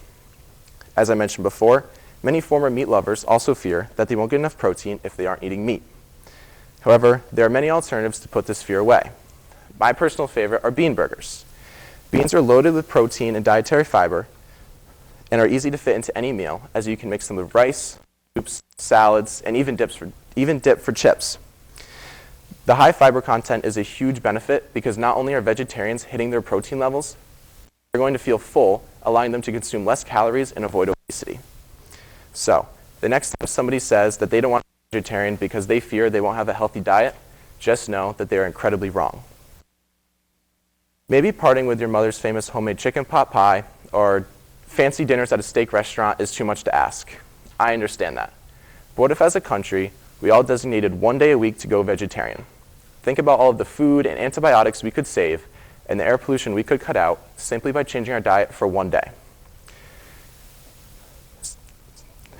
Think about all the water and antibiotics we would save and the pollution we would cut out simply by changing our diet for one day. Give it a try, and if you're feeling truly adventurous, go for 2. The earth will thank you.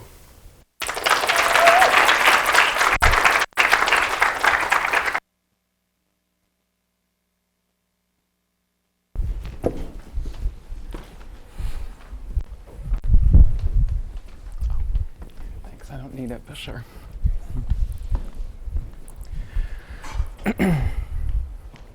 I can't do anything today. There's too much to do, I'm overwhelmed, and I'm so tired all the time. I just can't do it. These are the words of your 15-year-old daughter as she lies in her bed with the covers pulled over her, begging you to let her stay home from school. She has 17 missing assignments, a failing grade in geometry, and cannot stand being around other people for more than several minutes at a time. Normally a vivacious, charismatic girl, you have watched your daughter undergo a wretched transformation. She is no longer recognizable to you, and as her parent, you've never been more concerned for her than you are right now. How are you going to get your daughter back? Depression, a debilitating and life-altering illness, shows no mercy to people who wish to lead a happy and healthy life. People who struggle with depression succumb to weeks of living in a listless, exhausted, and hopeless state of mind. They sometimes feel unable to perform even the simplest of tasks, like brushing their teeth or taking a shower. Suddenly, every aspect of life becomes an arduous chore. Since 2019, many youths and adults have had elevated symptoms of depression, and depressive episodes have become more common among all age groups. These periods of fatigue and withdrawal that depressed people experience do not always have a cause. They can occur regardless of circumstance. As a loved one, it can be very difficult to see someone you care about begin to lose their vitality or their redeeming qualities. Your teen may not feel up to doing anything, they lose track of their daily responsibilities, and they fall behind quickly. Falling behind, in turn, makes it harder for them to get back on track.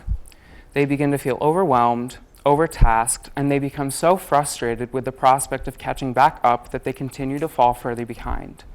At this point, it is of vital importance to consider the treatment options for your struggling adolescent.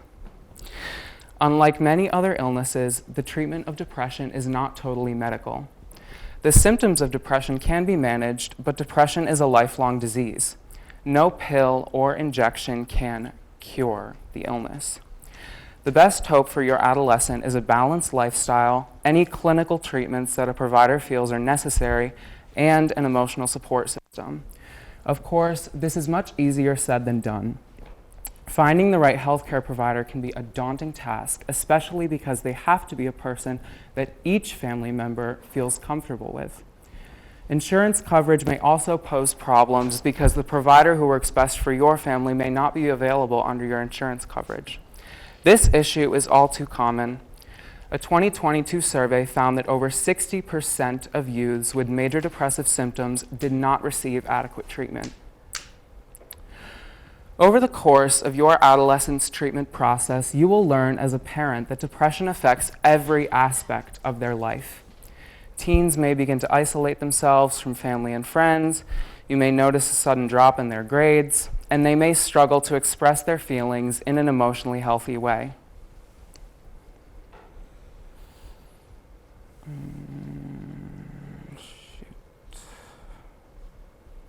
Activities that your teen once enjoyed become boring or difficult, and you may have to work with them to find coping mechanisms.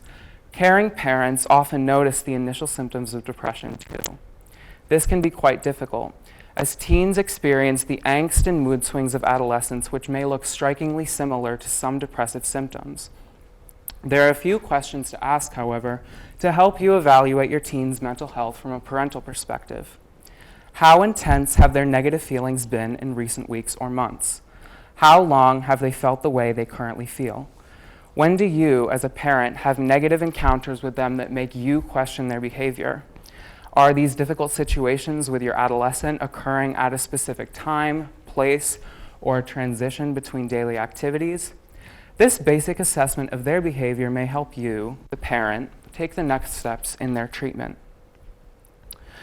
Above all, it is of vital importance to understand that your teen is not choosing to be depressed, isolated, and withdrawn.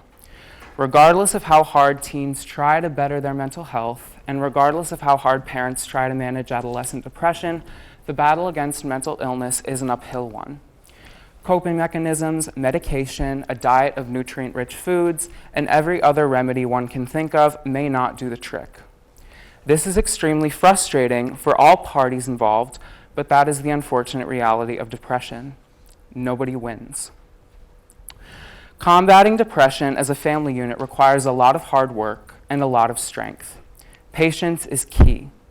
As an adult in this situation, it is important to try your best to understand where your adolescent child is coming from before expressing personal feelings about how their behavior is affecting you.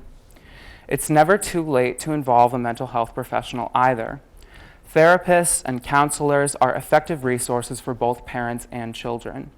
Talk therapy, family therapy, and cognitive therapy can all be utilized to provide the best possible outcome for your family. Parenting a teen with a mental illness is not easy. Dealing with depression is not easy. A great way to ensure that families stay on the same page, especially if mental health issues are common among your family, is positive reinforcement for good behavior. For teens who are falling behind in school, missing out on important activities, or struggling to manage life in general, it may help your family to develop a reward system that motivates everybody to do their part. The idea of rewarding adolescents for doing the bare minimum of what they're supposed to do is, of course, controversial. Expectations are expectations, and rules are rules that apply to everybody. But even the most seemingly insignificant reward for a teen's good behavior may motivate them to start doing what they're supposed to do. Reward systems also hold teens accountable for the work that they've already done. As your teen matures and moves closer and closer to independence as an adult, it is important to affirm the idea that independence comes with abundance of responsibility and obligations. There is a balance, however, between holding teenagers accountable and being overly critical of what they have failed to accomplish. Excessive criticism of any children will cause them to feel uninspired, and in turn, they will not feel a motivation to seek discipline or better themselves in any way. Adolescents who are constantly reminded of what they have not been accomplishing tend to shut down emotionally, and your connection with them as a parent dwindles. This is why a balance of positive reinforcement and constructive criticism is essential to raising children who are able to succeed in their endeavors. Depression does not have to rule your life. More often than not, the feelings of hopelessness, exhaustion, and apathy are temporary. Treatment and support will help your teen to navigate every major phase in their life. Be aware of how the disease will affect your teen and your family, but never fear that depression will ruin their chance at having a wonderful life. The affirmation and support that families provide for adolescents is the best treatment available for depression. It is impossible for anybody to thrive without encouragement. Working together to find a balance between managing symptoms and managing life is how your family will thrive.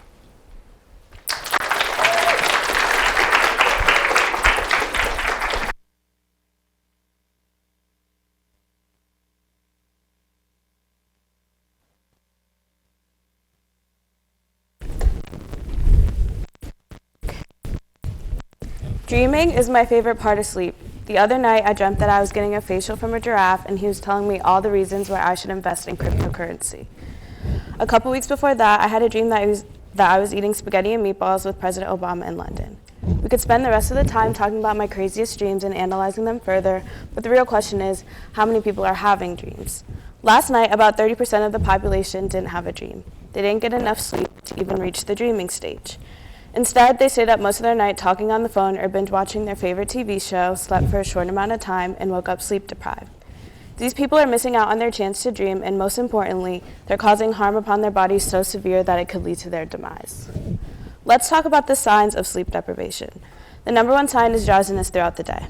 Everybody gets drowsy once in a while. If it is sleep deprivation, we will feel like we have never fully woken up, like we are still experiencing the typical morning grogginess. Two more signs are getting sick and skin problems, both of which are common, so most people think nothing of it. There are more, but as you can see, the signs of sleep deprivation can be excused for something else. So we can easily ignore this real danger. And it is a real danger, because if sleep deprivation is allowed to continue unabated, death may be closer for many of us than we may think. In 1963, 17-year-old Randy Gardner entered and won his high school science fair. He set a new record for the longest a person has stayed awake. With the help of his two friends, he stayed up for 11 days and 25 minutes, or 264 hours. This record still holds. During the experiment, Randy said he felt like he had early Alzheimer's and found it hard to focus on even the simplest of tasks. Decades later, as he looks back on his record-breaking journey, he regrets it. As he got older, he was faced with terrible insomnia, which he believes is karma from staying up from all those days in the past. In fact, for 10 years, he couldn't even get a good night's rest. When he isn't struggling from insomnia, he can only sleep for 6 hours at most. He doesn't know for sure if his lack of sleep in his teens years caused this, but he definitely suspects it. So what exactly happened to Randy's body during the experiment as a consequence of not sleeping? It's the same thing that happens to all people. After 24 hours of no sleep, a person may suffer from impaired coordination, difficulty remembering things, and have the same diminished cognitive capabilities as a person with a blood alcohol content of 0.1%, which is above the legal limit. After 36 hours without sleep, the body goes under severe distress and triggers an inflammatory response, which can raise blood pressure and increase the risk for cardiovascular disease. 48 hours without sleeping, the body will begin to experience microsleeps, which is when the body shuts down and then jolts itself awake. If a person somehow manages to stay awake for 72 hours, they will experience severe cognitive impairment and emotional agitation. Their heart rate will increase, as does the risk of being in an accident. Other symptoms of sleep deprivation include weight gain, which is caused by a hormone called leptin that regulates hunger. It tells us to stop eating, and when we are sleep deprived, we have less of it. Therefore, we eat more. Anxiety or depression and erectile dysfunction are more symptoms. Moral of the story, not sleeping will not just cause physical problems, but also mental. And if it continues, the body may be heading for serious damage. For teens and adults, the recommended amount of sleep is between 7 to 9 hours. So what is the benefit for sleeping for this amount of time? During sleep, the lymphatic system clears out waste and byproducts that build up in the brain throughout the day. This allows our brain to work well when we wake up. Sleep can also turn short-term memories into long-term ones and erase unnecessary information that might clutter the nervous system. Sleeping can improve our mood because we wake up feeling refreshed and rested. It can increase productivity. Most people think that by staying up and finishing their homework or presentation for work, they are being productive. However, sleeping can help with increased cognitive function and improved memory, which can lend a hand at work and in school the following day. A number of studies have shown that adequate sleep can enhance reaction time, muscular power, muscular endurance, problem-solving skills, and even test scores. And yet, 60% of teens and adults have poor sleep quality. Environmental factors play a big role in this. In 2001, researchers from Stanford analyzed 21 years of data and concluded that in the spring, when we lose an hour of sleep, fatal car accidents had a statistical increase the following week. Today's society is full of new ways to reduce sleep. Jet lag, longer shifts at work, homework, or poor sleep habits due to TV and media. These seem to be new evolutionary pressures that our agrarian ancestors did not have, and our bodies have not had time to adapt. We can't catch up on sleep. We do not store sleep in our brain cells, so it is often hard to salvage. And while sleep deprivation is not genetic, some people have a genetic difference, which makes it more likely for them to suffer the more unfortunate symptoms of sleeplessness. But we need to be aware of sleeping too much. I know it's crazy. Here I am telling you all we have to do is sleep, but now I'm saying we can't do it too much. One recent study showed that people who slept for over 9 hours every night were 21% more likely to become obese over a 6-year period than were people who slept between 7 and 8 hours. People who sleep 9 or more hours a night have significantly higher death rates. Women who slept 9 to 11 hours per night were 38% more likely to have coronary heart disease. So please, do not make the mistake of sleeping too much, because sadly, you can die from that too. Now that I've told you all the terrible consequences of not sleeping well, I'm sure you're wondering, how do I make this better? It's not always easy. Oversleeping has been linked to loneliness, and undersleeping has been linked to pretty much everything else. To fix poor sleep habits, we should do the following. Be consistent. That means going to bed and waking up at the same time every single day and allowing your sleep schedule to ensure at least 7 hours. Make sure we are only using our beds for sleep and not as a dinner table or a place to do homework, and that our rooms are darkest and quiet. Avoid eating large meals or drinking alcohol or caffeine before bedtime. Research shows that certain foods such as chocolate, cheese, and ice cream can signal wakefulness and make it harder to fall asleep. Both caffeine and alcohol disrupt sleep, which may lead to frequent wake-ups and restless nights. And believe it or not, Grandma was right. Drinking milk before bed actually helps because it contains tryptophan, an amino acid that promotes sleep. Reading, taking a bath, or meditation or calming scents like essential oils may also help some people to overcome poor sleep habits. There are many different ways to better our sleep or to get our sleep habit back on track. Each person just needs to find the habits that help them stick to it. I'm not in any place to tell people how to live, but if we do want to live, we have to sleep. As a group, we need to make the right choice to prioritize our health. We can't be like the people whom I mentioned in the beginning and take sleep for granted, or those who participate in sleep deprivation one-upmanship and brag about only getting 3 hours of sleep. It's okay to sleep because it enhances our minds and our bodies. Take sleep seriously. It is the greatest superpower and the best insurance policy someone could wish for. I encourage us all to take advantage of it. Thank you.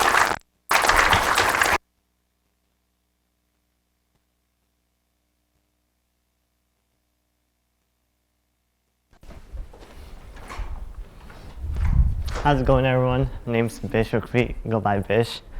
I'll be saying some names, some might ring a bell. Arnold Schwarzenegger, Ronnie Coleman, Chris Bumstead. Here's some pictures.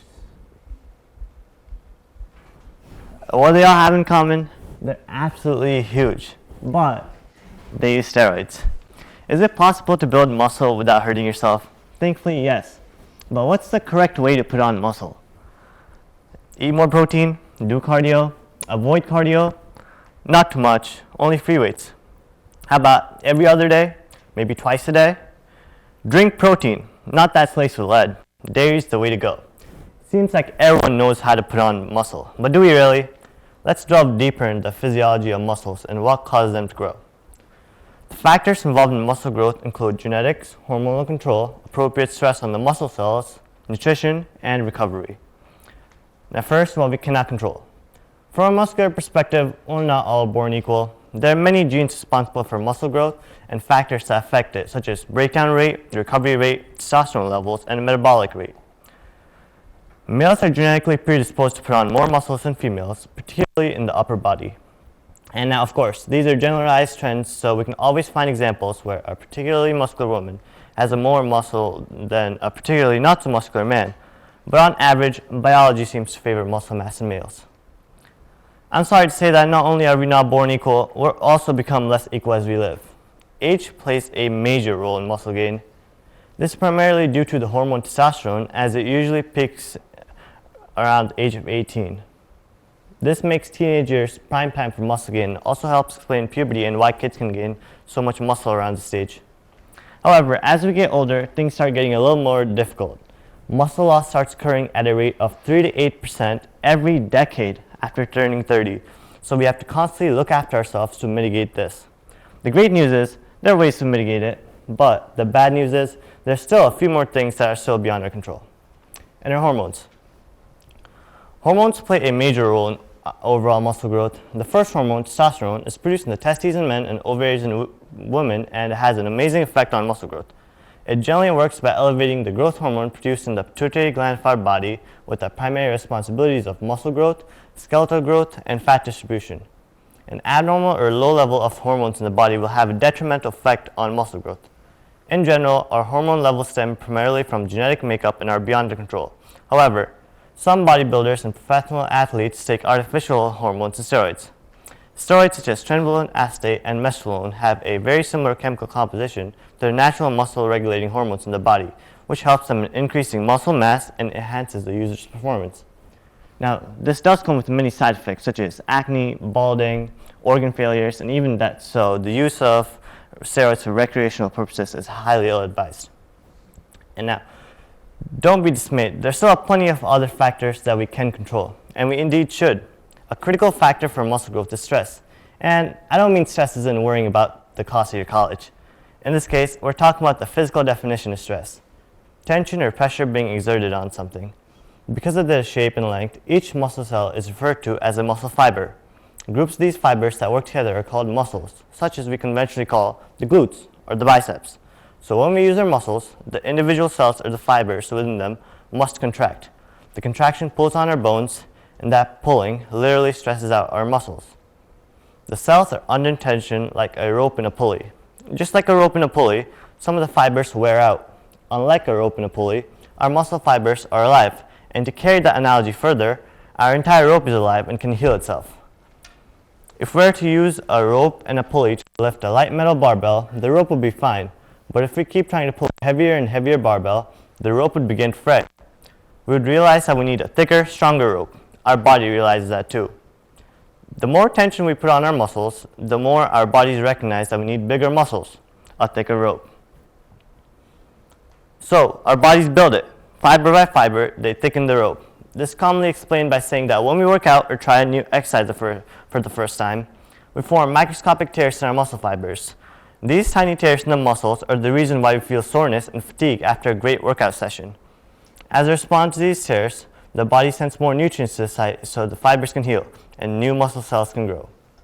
In order to adapt to the new stresses being exerted, this results is muscular hypertrophy, an increase in muscle size typically as a result of exercise. Regular exercise and stress on muscle are key factors when it comes to strength because our bodies are very efficient and don't like to waste nutrients on inactive cells. If a muscle isn't used very often, it starts getting smaller and weaker, and the body starts breaking it down its fibers to use the chemical components of those cells elsewhere. This can happen in as little as 7 days, but don't worry though, we won't lose all our hard work muscles if we take a day or two off working out. Likewise, we only need to spend 2 to 3 hours a day, twice at the gym, to gain muscle.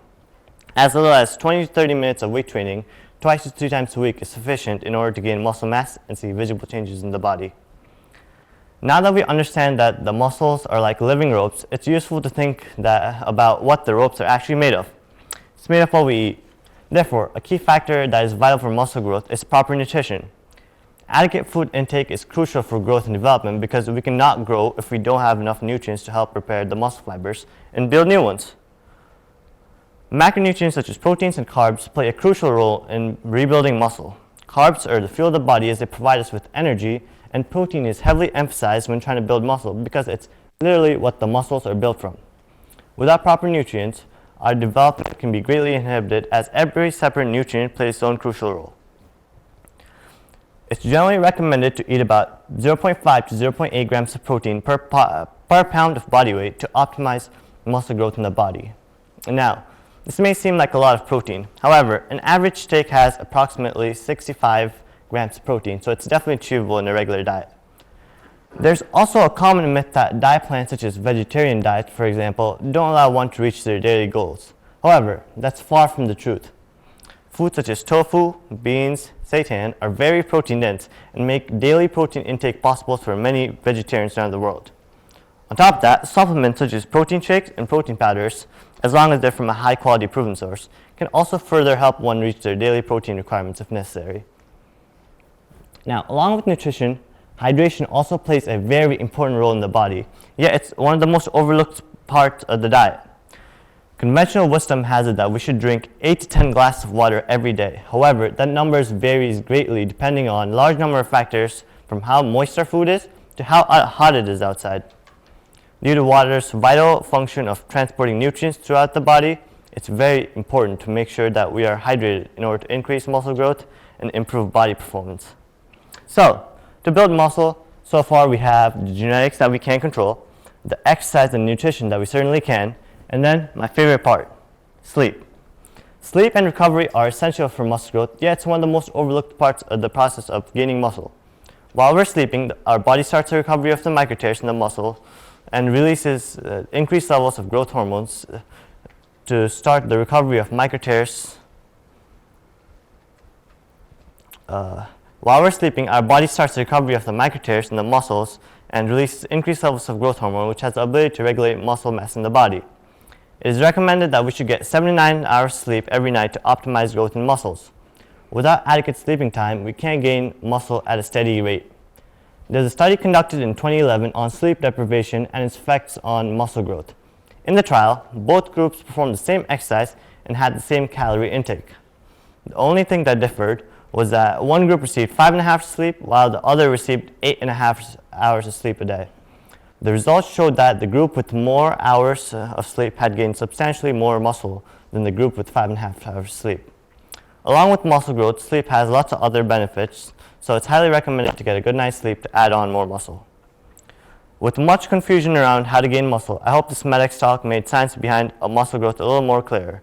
As there are over 600 of them in our body, muscles make up over 40% of our body weight, so we should all take good care of them, as our daily habits can either grow them or cause them to shrink. Who knows, with a proper diet, exercise, and rest, maybe you might have the potential to be like Arnold or your role model one day. Thank you.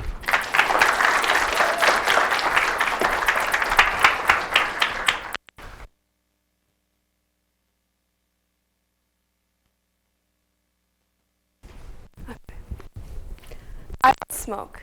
Do you know why? Is it because my parents raised me right? Maybe. Is it because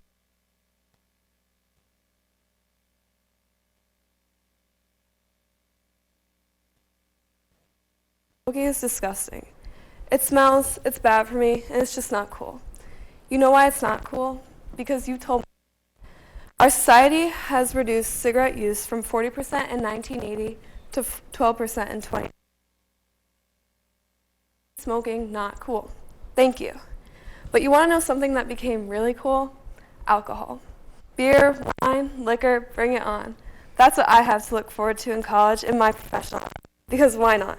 It's the cool adult thing to do. Many friends or family members with an alcoholic and you don't even know it. Or maybe you do know they have a problem, but it's not super serious. Yes, maybe they had a little to have at the staff Christmas party. Yes, maybe it was a little uncomfortable, but nobody was hurt. I mean, aren't alcoholics people who can't live without drinking? Technically speaking, for women, it's 3 or more drinks a day, and for men, it's 4 or more a day. Nearly 15 million people in America, aged 12 or older, have been diagnosed with alcohol use disorder. But this number is likely higher due to functional alcoholism. A functioning alcoholic outside of their home. They family, a steady job, and probably some close friends. That's the functional part. The other side is there's still we expect to see in rehabilitation. And often, behind closed doors, families suffer. We have created a stigma in society where drinking. But once people get to the doing too much stage, folks who are laughing along with the drinker are not going to pick up the pieces or get that person any help. We don't see people smoking their nightly cigarettes while they promote post nightly glass of wine. Addiction can mean different things for different substances. For alcohol, it can come in two forms. A person can be psychologically being physically to drink to feel good or have the function or be able to function normally. People with this or enjoy themselves without being under the influence. Physical addiction is a result of a person's body becoming dependent on alcohol, which in part causes severe withdrawal effects when an alcoholic tries to quit. This can range from headaches to hallucinations or even death. Yes, 1 in 5 people seriously addicted to alcohol actually dies without it. To fully understand addiction, I'm going to take of an alcoholic. In the beginning, it doesn't seem so bad. Alcohol consumption inhibits the rush of dopamine and initial feeling of euphoria. Great, so they drink again and again. Something changes. Starts to catch up and adapt to the concept of overload. So less dopamine is released, so more alcohol is needed to create the same euphoric feeling as before. Alcohol, what is going on? We have such a relationship. This same exact cycle can alcoholics are simultaneously struggling with issues. It causes a positive feedback loop.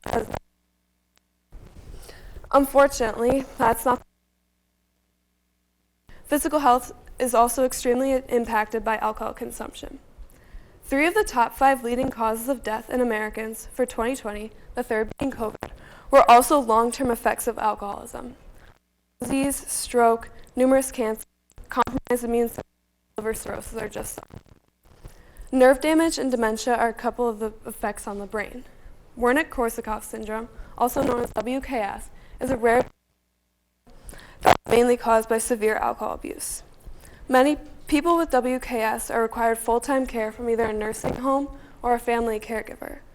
People may understand that if they smoke cigarettes, they will likely develop respiratory disease. But not many who start drinking think about disease. So how does this all relate to cigarettes? In 1960, Americans smoked enough cigarettes for every adult to have more than half a pack a day. Now, smoking is an all-time low. Cigarettes started to become uncool after physicians started to realize all the uncool side effects. Lung cancer, heart disease, COPD aren't usually the words that come to people's minds when thinking of the word cool. In order to really change the minds of the public, tobacco consumers were educated on the effects and ad campaigns. Cigarette ads used to be endorsed by doctors and dentists, and now it is illegal to add a very specific visible warning. It used to be the norm to see people sitting in restaurants at the table. Now you might see outside Walmart smoking a cigarette and you let out a cough or make a face. If we were able to change from such extremes with cigarettes, why is alcohol increasing? That smoking has a greater effect on health than alcohol, but that assumes that everybody drinks in moderation. Some people, whether it be because they're genetically predisposed or already drink in moderation. A from Massachusetts General Hospital predicted that a 1-year increase in alcohol consumption during the COVID-19 pandemic is estimated to cause due to alcohol and 1,000 cases of liver cancer. Yikes. So what can we do? Step 1 is we must face and understand the many effects alcohol has on our brains, body, and overall wellness before assuming it can be used frequently without any consequences. Step 2 is advertisements from showing alcohol consumption only ending in the best night of people because everybody knows that's not true. Along with banning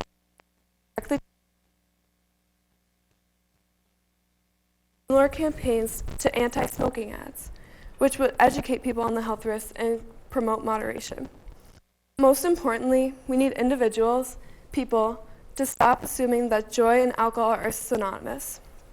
People no longer hear, "My doctor smokes Camels," but many children across America can undoubtedly tell you that "My dad loves Bud Light" or "My aunt does." Perhaps that is too much, or it's too late. So if you yourself would like to try and prevent with alcoholism, I have a couple tips. First and most importantly is understanding the severe struggles associated with alcoholism, which we just went over. We must understand an easy thing to experience is easy to overcome. Although it can be easy to get angry at love struggling with alcoholism, it is important to give them a strong foundation of support and trust because they're going to need somebody to fall back on. Additionally, you can help by engaging in and prompting non-alcohol-related activities. I know prohibition never works or will work, but I strongly believe that a overall understanding and a desire to help others who are struggling can help in a crisis. There's no joke, we'll see a change.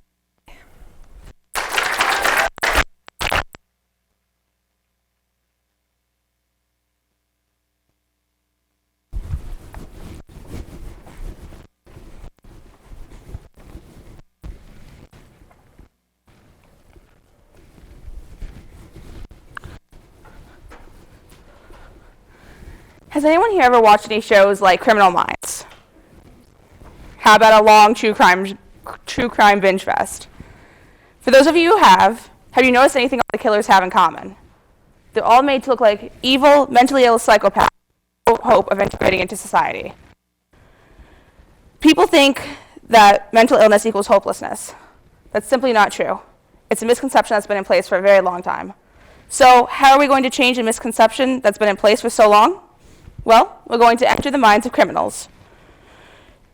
Bundy, Dahmer, Holmes, Shipman, they all have patterns in their past, their behaviors, and the way their minds work. Today we're going to explore these patterns to determine how could these tragedies have been prevented. So, to begin, let's take it back in time. Chicago World's Fair, 1893. Dr. H.H. Holmes stocked the fair for his, quote, murder castle, an elaborate three-story labyrinth of deadly traps and torture. From 1891 to 1894, he killed a proven 20 people. He was believed to have committed up to 200 more. There are theories that based on his timings in Chicago and his timings in London, he was also the infamous Jack the Ripper. So, how did we get here? Let's travel even further back. Holmes was born in 1861 to a privileged, wealthy family. He was known to be very charismatic, incredibly intelligent, and took a strong interest in medicine. To practice, he took to performing unusual surgeries on animals. Some say he even killed a friend of his as a child to practice surgery on. He wound up going to medical school and becoming a pharmacist. His crime started small, theft and fraud. He then began stealing corpses from his medical school to file fake insurance claims. He soon became America's, and possibly England's, first known serial killer. So now note some of the signs he showed in childhood. Extreme intelligence, charisma, animal abuse, smaller crimes. If you saw a child performing surgeries on an animal, what would you do? What if you saw the same child performing surgeries on another child? Keep that answer in mind. So now let's travel to the decade of murder, the 70s. The 1970s are known for their infamous serial killers. We'll focus on 3, but there were plenty more. We'll go in chronological order, starting with the arguably most infamous. Ted Bundy was an intelligent but mediocre law student who killed at least 30 women in Washington, Oregon, Colorado, Utah, and Florida. As one of the first televised court cases in the U.S., he became something of a celebrity due to his good looks, charismatic personality, and court outbursts, including one leading him to fire his lawyer to defend himself. Like with Holmes, something had to lead us to this point, so again, let's travel back to Bundy's twisted childhood. Ted Bundy was raised by his grandparents, led to believe that his young mother was his sister. His grandfather was abusive. He and his mother moved away from him when he was just 3 years old, which was tough for Bundy, especially since he hated his mother, and Bundy's favorite thing to do was play with knives. His classmates found him to be very odd. He liked to scare people, sometimes too much. Like the time he tried to sneak up on a classmate he tried to scare a classmate by sneaking up on him and whacking him in the head with a large, or his trick, the tiger trap, where he'd dig a hole, fill with spikes, then cover it up for someone to fall into. His crimes began His crime started small, shoplifting ski equipment and forging tickets to the slopes. His crimes began to escalate when he stole a car. He tried to steal a car. He was caught. Most notably, he found a strong liking for spying on people through their windows. It was believed that his first murder was actually when he was 14, killing an 8-year-old girl, but that was never proven. By 1974, he was a full-blown serial killer. Again, note some of the signs seen throughout his life. He was extremely charismatic, intelligent enough to go to law school, suffered childhood abuse, had odd behavior, and committed smaller crimes in childhood. What would you do if you saw a child whack another child over the head with a stick? What if you saw a child creating tiger traps? Would you do the same thing as the one who was performing surgery? Soon after Bundy's murder spree began, another killer emerged. Harold Shipman, better known as Dr. Death, was a British serial killer. Likely the worst doctor of all time, he killed a proven 15 patients in his care. The actual death count was estimated to be around 250. All of his victims had a similar presentation: fully clothed, sitting up, and filled with morphine. He always declared that there was no need for an autopsy and that cremation would be better than a burial. He often falsified documents saying that the patient was in worse health than they actually were, and even falsified wills, leaving property to himself. Now we all know what's coming next. How did we get here? Growing up, Shipman didn't have many friends. He was very arrogant, which many found to be extremely annoying. At age 17, his mother died of lung cancer, leading to his fascination with medicine. He admired the effects of morphine had on his mother's suffering before her death. Soon after becoming a doctor, he was forced to leave the place in which he practiced after getting caught illegally prescribing himself large amount of painkillers. He switched hospitals and built a positive reputation for himself and was trusted by many. He obviously broke this trust when he killed everyone who trusted him. Now, of course, we'll review the signs. He was arrogant, started with smaller crimes, and was intelligent enough to become a doctor. He had a tough childhood after his mother's diagnosis. He was also lonely and suffered from addiction, which are signs we haven't seen yet. What would you do for the child with no friends? What if that child's mother died? Compare that response to the other two children. So now for the final and most gruesome of them all, Jeffrey Dahmer. Jeffrey Dahmer terrorized Milwaukee, Wisconsin for 13 years, killing a total of 17 young men and boys. Known as the Milwaukee Cannibal, it was what he did to his victims after his death that made him so notorious. I'll avoid the gruesome details and skip right to his childhood. Dahmer didn't have any friends growing up. He had a tendency to harm animals in the most brutal ways possible. His father was abusive and his parents divorced. He enlisted in the Army where he developed an addiction to drinking. Animal abuse, poor childhood, addiction, loneliness. What would you do for the alcoholic? What if he was abusing animals? Would you have the same response? We now can compile a list of signs that someone may have violent habits. We'll even divide it up into groups. The first, personality traits: intelligence, charisma, arrogance. The second, behaviors: animal abuse, smaller crimes committed prior to the murders, odd violent behaviors, an interest in medicine and the human body. The last, conditions out of their control: addiction, abuse, a lack of friends. Now there's people with some of these conditions who have no desire to kill anyone. Most people with an interest in medicine are not going to become serial killers. I figured I'd make that clear since we are in a medical class. There are plenty of intelligent people who are not killers. It's when many of these conditions begin to mix that something horrible can happen. On top of that, many serial killers have mental disorders. That's not to say everyone with a mental disorder is dangerous. In fact, according to Illinois Criminal Justice Information Authority's Research and Analysis Unit, less than 3 to 5% of violent crimes are committed by people with mental illnesses. And people with mental illnesses are actually at a much higher risk of becoming a victim of a violent crime. However, when these conditions mix with mental illness, that's when violence becomes prevalent. There's one mental illness in particular that really raises the risk. Antisocial personality disorder is classified as having a lack of empathy, which often leads to violent behaviors. This is caused by a decrease in connections between the ventromedial prefrontal cortex, which controls guilt and empathy, and the amygdala, which controls anxiety and fear. So when mixed with these various issues in childhood, violence is created, which leads us back to our initial question: how can this violence be prevented? First, watch for signs. If you see someone developing a combination of all or most of these signs, consider intervening. It's obviously hard to go up to someone and say, hey, I think you might grow up to be a serial killer. But you can always try reporting these behaviors. In present day, many schools are equipped to handle this behavior. If you tell a school principal your child just fell into someone's tiger trap, chances are he'll do something. Next, ensure proper measures are being taken. At this point, it's difficult to intervene, but not impossible. Say the principal merely suspends the student for a couple of days, then takes no further action. Chances are the student will display these behaviors again. This time when reporting it, recommend treatment instead of punishment. Punishing someone with antisocial personality disorder and/or violent tendencies generally does not have much effect on these behaviors. An antisocial person requires a number of treatments. A mental illness resource website entitled Psychopathy says a combination of psychotherapy, behavioral skills training, a strong support team, and medication is the most effective treatment. Finally, have compassion. Just because someone's behavior seems abnormal doesn't mean they deserve to be treated differently. Sometimes seeing a counselor can be enough to stop something tragic from happening. Despite what the media says, mental illness does not equal hopelessness.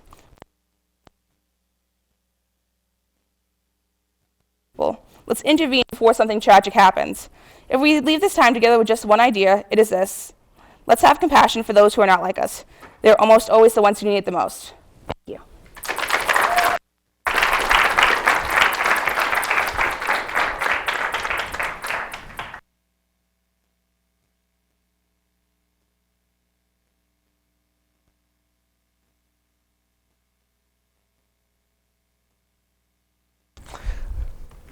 I'm going to talk to you about how you're a terrible person. No, I'm joking. So, in life, one has to face a huge assortment of choices. This is nothing new. Societies, cultures, and entire populations would not exist without these choices. The differences in clothing, traditions, and beliefs would not exist without the ability to choose them. They would lose all meaning if they were forced onto you. But I raise the question, what is it that motivates us to make these choices? What in the world behooves us to lean one way or another? The answer is simple and straightforward. Humans are inherently selfish. Now, please do not be offended by this claim. I am not passing judgment on the entire human race, nor any one individual in this room. It is an undeniable fact that humans act in their own self-interest. And more than not, this is not a bad thing. Why shouldn't we want the best the world has to offer? With the proper work and care, why can't we have it for ourselves? There's no reason. We have even built an entire economic system to take advantage of that for the betterment of society. Capitalism, as I'm sure you need not be reminded, is a system that gives you what you put into it. The more time, work, and effort you put into your jobs, the more money and recognition that you get out of it. However, the more time and work you put into it, the more products and services you produce as well. This can be bought by other people who are also working, thus contributing to society as a whole. Now, that is a very large-scale example of what I'm talking about. However, the idea that humans are selfish is true on a lower scale as well. Now, let me introduce this idea by asking a question. Why do humans follow religion? According to the Pew Research Center, in the report dated December 18th, 2012, titled The Global Religious Landscape, 84% of the 2010 population worldwide subscribed to some set of beliefs or another that they described as religiously affiliated. Why? Why is such a huge proportion of the population subscribing to one set of beliefs or another? Well, in another study conducted by Dr. Stephen Rice, a professor of psychology at Ohio State University, he concluded that there are 16 basic human desires. He theorized that religion is wide appealing not because it satisfies one or two of these, it satisfies 16. Now, I will save you the trouble of going through all 16 of them, but I will introduce one of them, saving. This is not saving of oneself, as is common in religion, but is saving of other people. For example, all of the good works that religious organizations are well known for, like food pantries. Now, while these acts do seem selfless on the surface, and people are volunteering their time and their resources and their energy and money in order to perform these good works in other countries, it's not entirely selfless. There is still that rush that you get from helping someone. I mean, we all have experienced a good feeling of giving gifts to other people. And so, while it does benefit those other cultures and societies, it is not always the absolute most selfless way of living. And I just lost my entire script.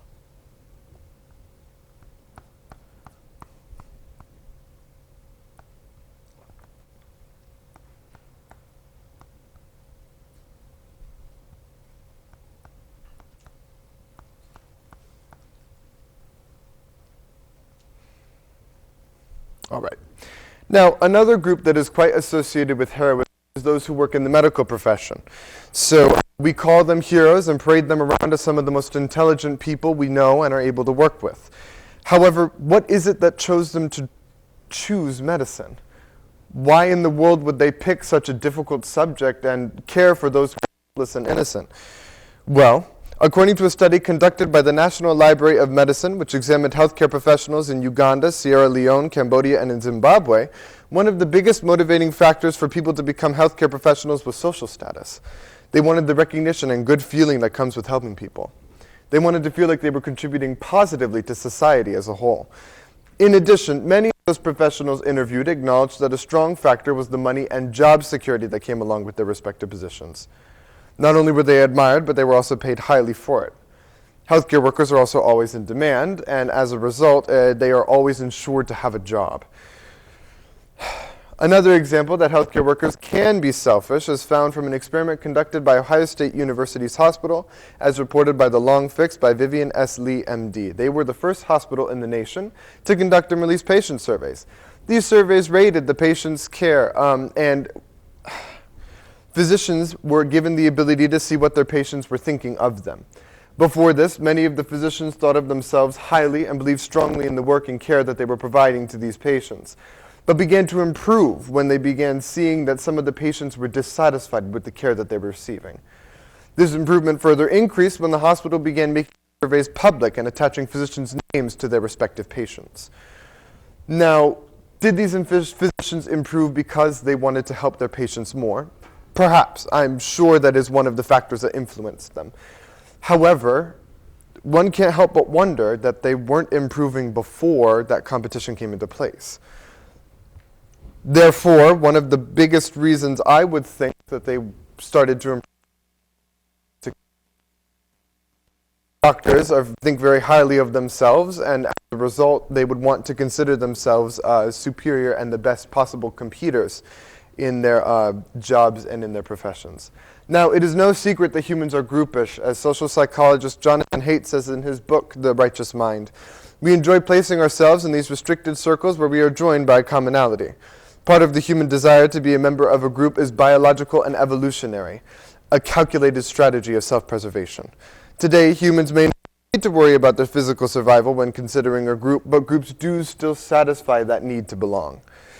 One less than noble aspect of belonging is the tendency of people to associate and compare themselves to each other. Given the choice, most people feel better when comparing those who are a little bit less fortunate. In addition, when many people are making sacrifices for a group, it is to feel like a valuable and important member of that group. Even though the person is placing the group's needs before their own, it is still getting recognition and appreciation from that sacrifice. Though benefiting the group, it is not 100% selfless. I wanted to reiterate that I am not passing judgment on the entire human race nor any one person. I fall victim to many of the vices that I have described in this one talk. While humans are selfish, that selfishness is not necessarily a bad thing. So what if physicians are competing against each other to get better rates? Patient care is still improving. We're getting better outcomes. We're prescribing less medicines. It would only make sense that it's benefiting society. Religious groups may be seeking perhaps a good feeling or working together in a group, but that doesn't necessarily make them bad people. They're still helping those less fortunate and sacrificing their time and energy to ensure that everyone has a more equal opportunity in life. But there are many actions and decisions that we make each and every day in which selfishness plays some role. We do have to be careful that we don't become over-selfish, but it would be beneficial to stop treating selfless acts as just that, selfless. Instead of ignoring it, we should embrace our selfishness. Why hide it if we're all competing in it? In addition, while embracing it, it allows us to not judge each other so harshly. If we're all being selfish and we all acknowledge the fact that we're being selfish, it's a lot more difficult to be hypocritical of other people who are also focusing on their own self-interest. Everyone has their own innate wants and desires, and instead of judging them for trying to fulfill them, understanding that you are also satisfying yourself may help one to be less judgmental of those around them. Thank you.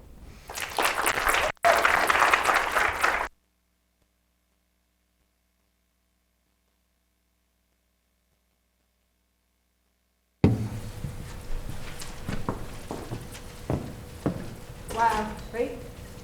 Wow. If you were here in the beginning, I said, hopefully, if you, parents who are here, I said, parents, we don't need our sons and daughters to be flawless. We just need them to step outside their comfort zone because they grow and they learn and they thrive. But man, they were practically flawless, right? Yeah. I will be around to chat.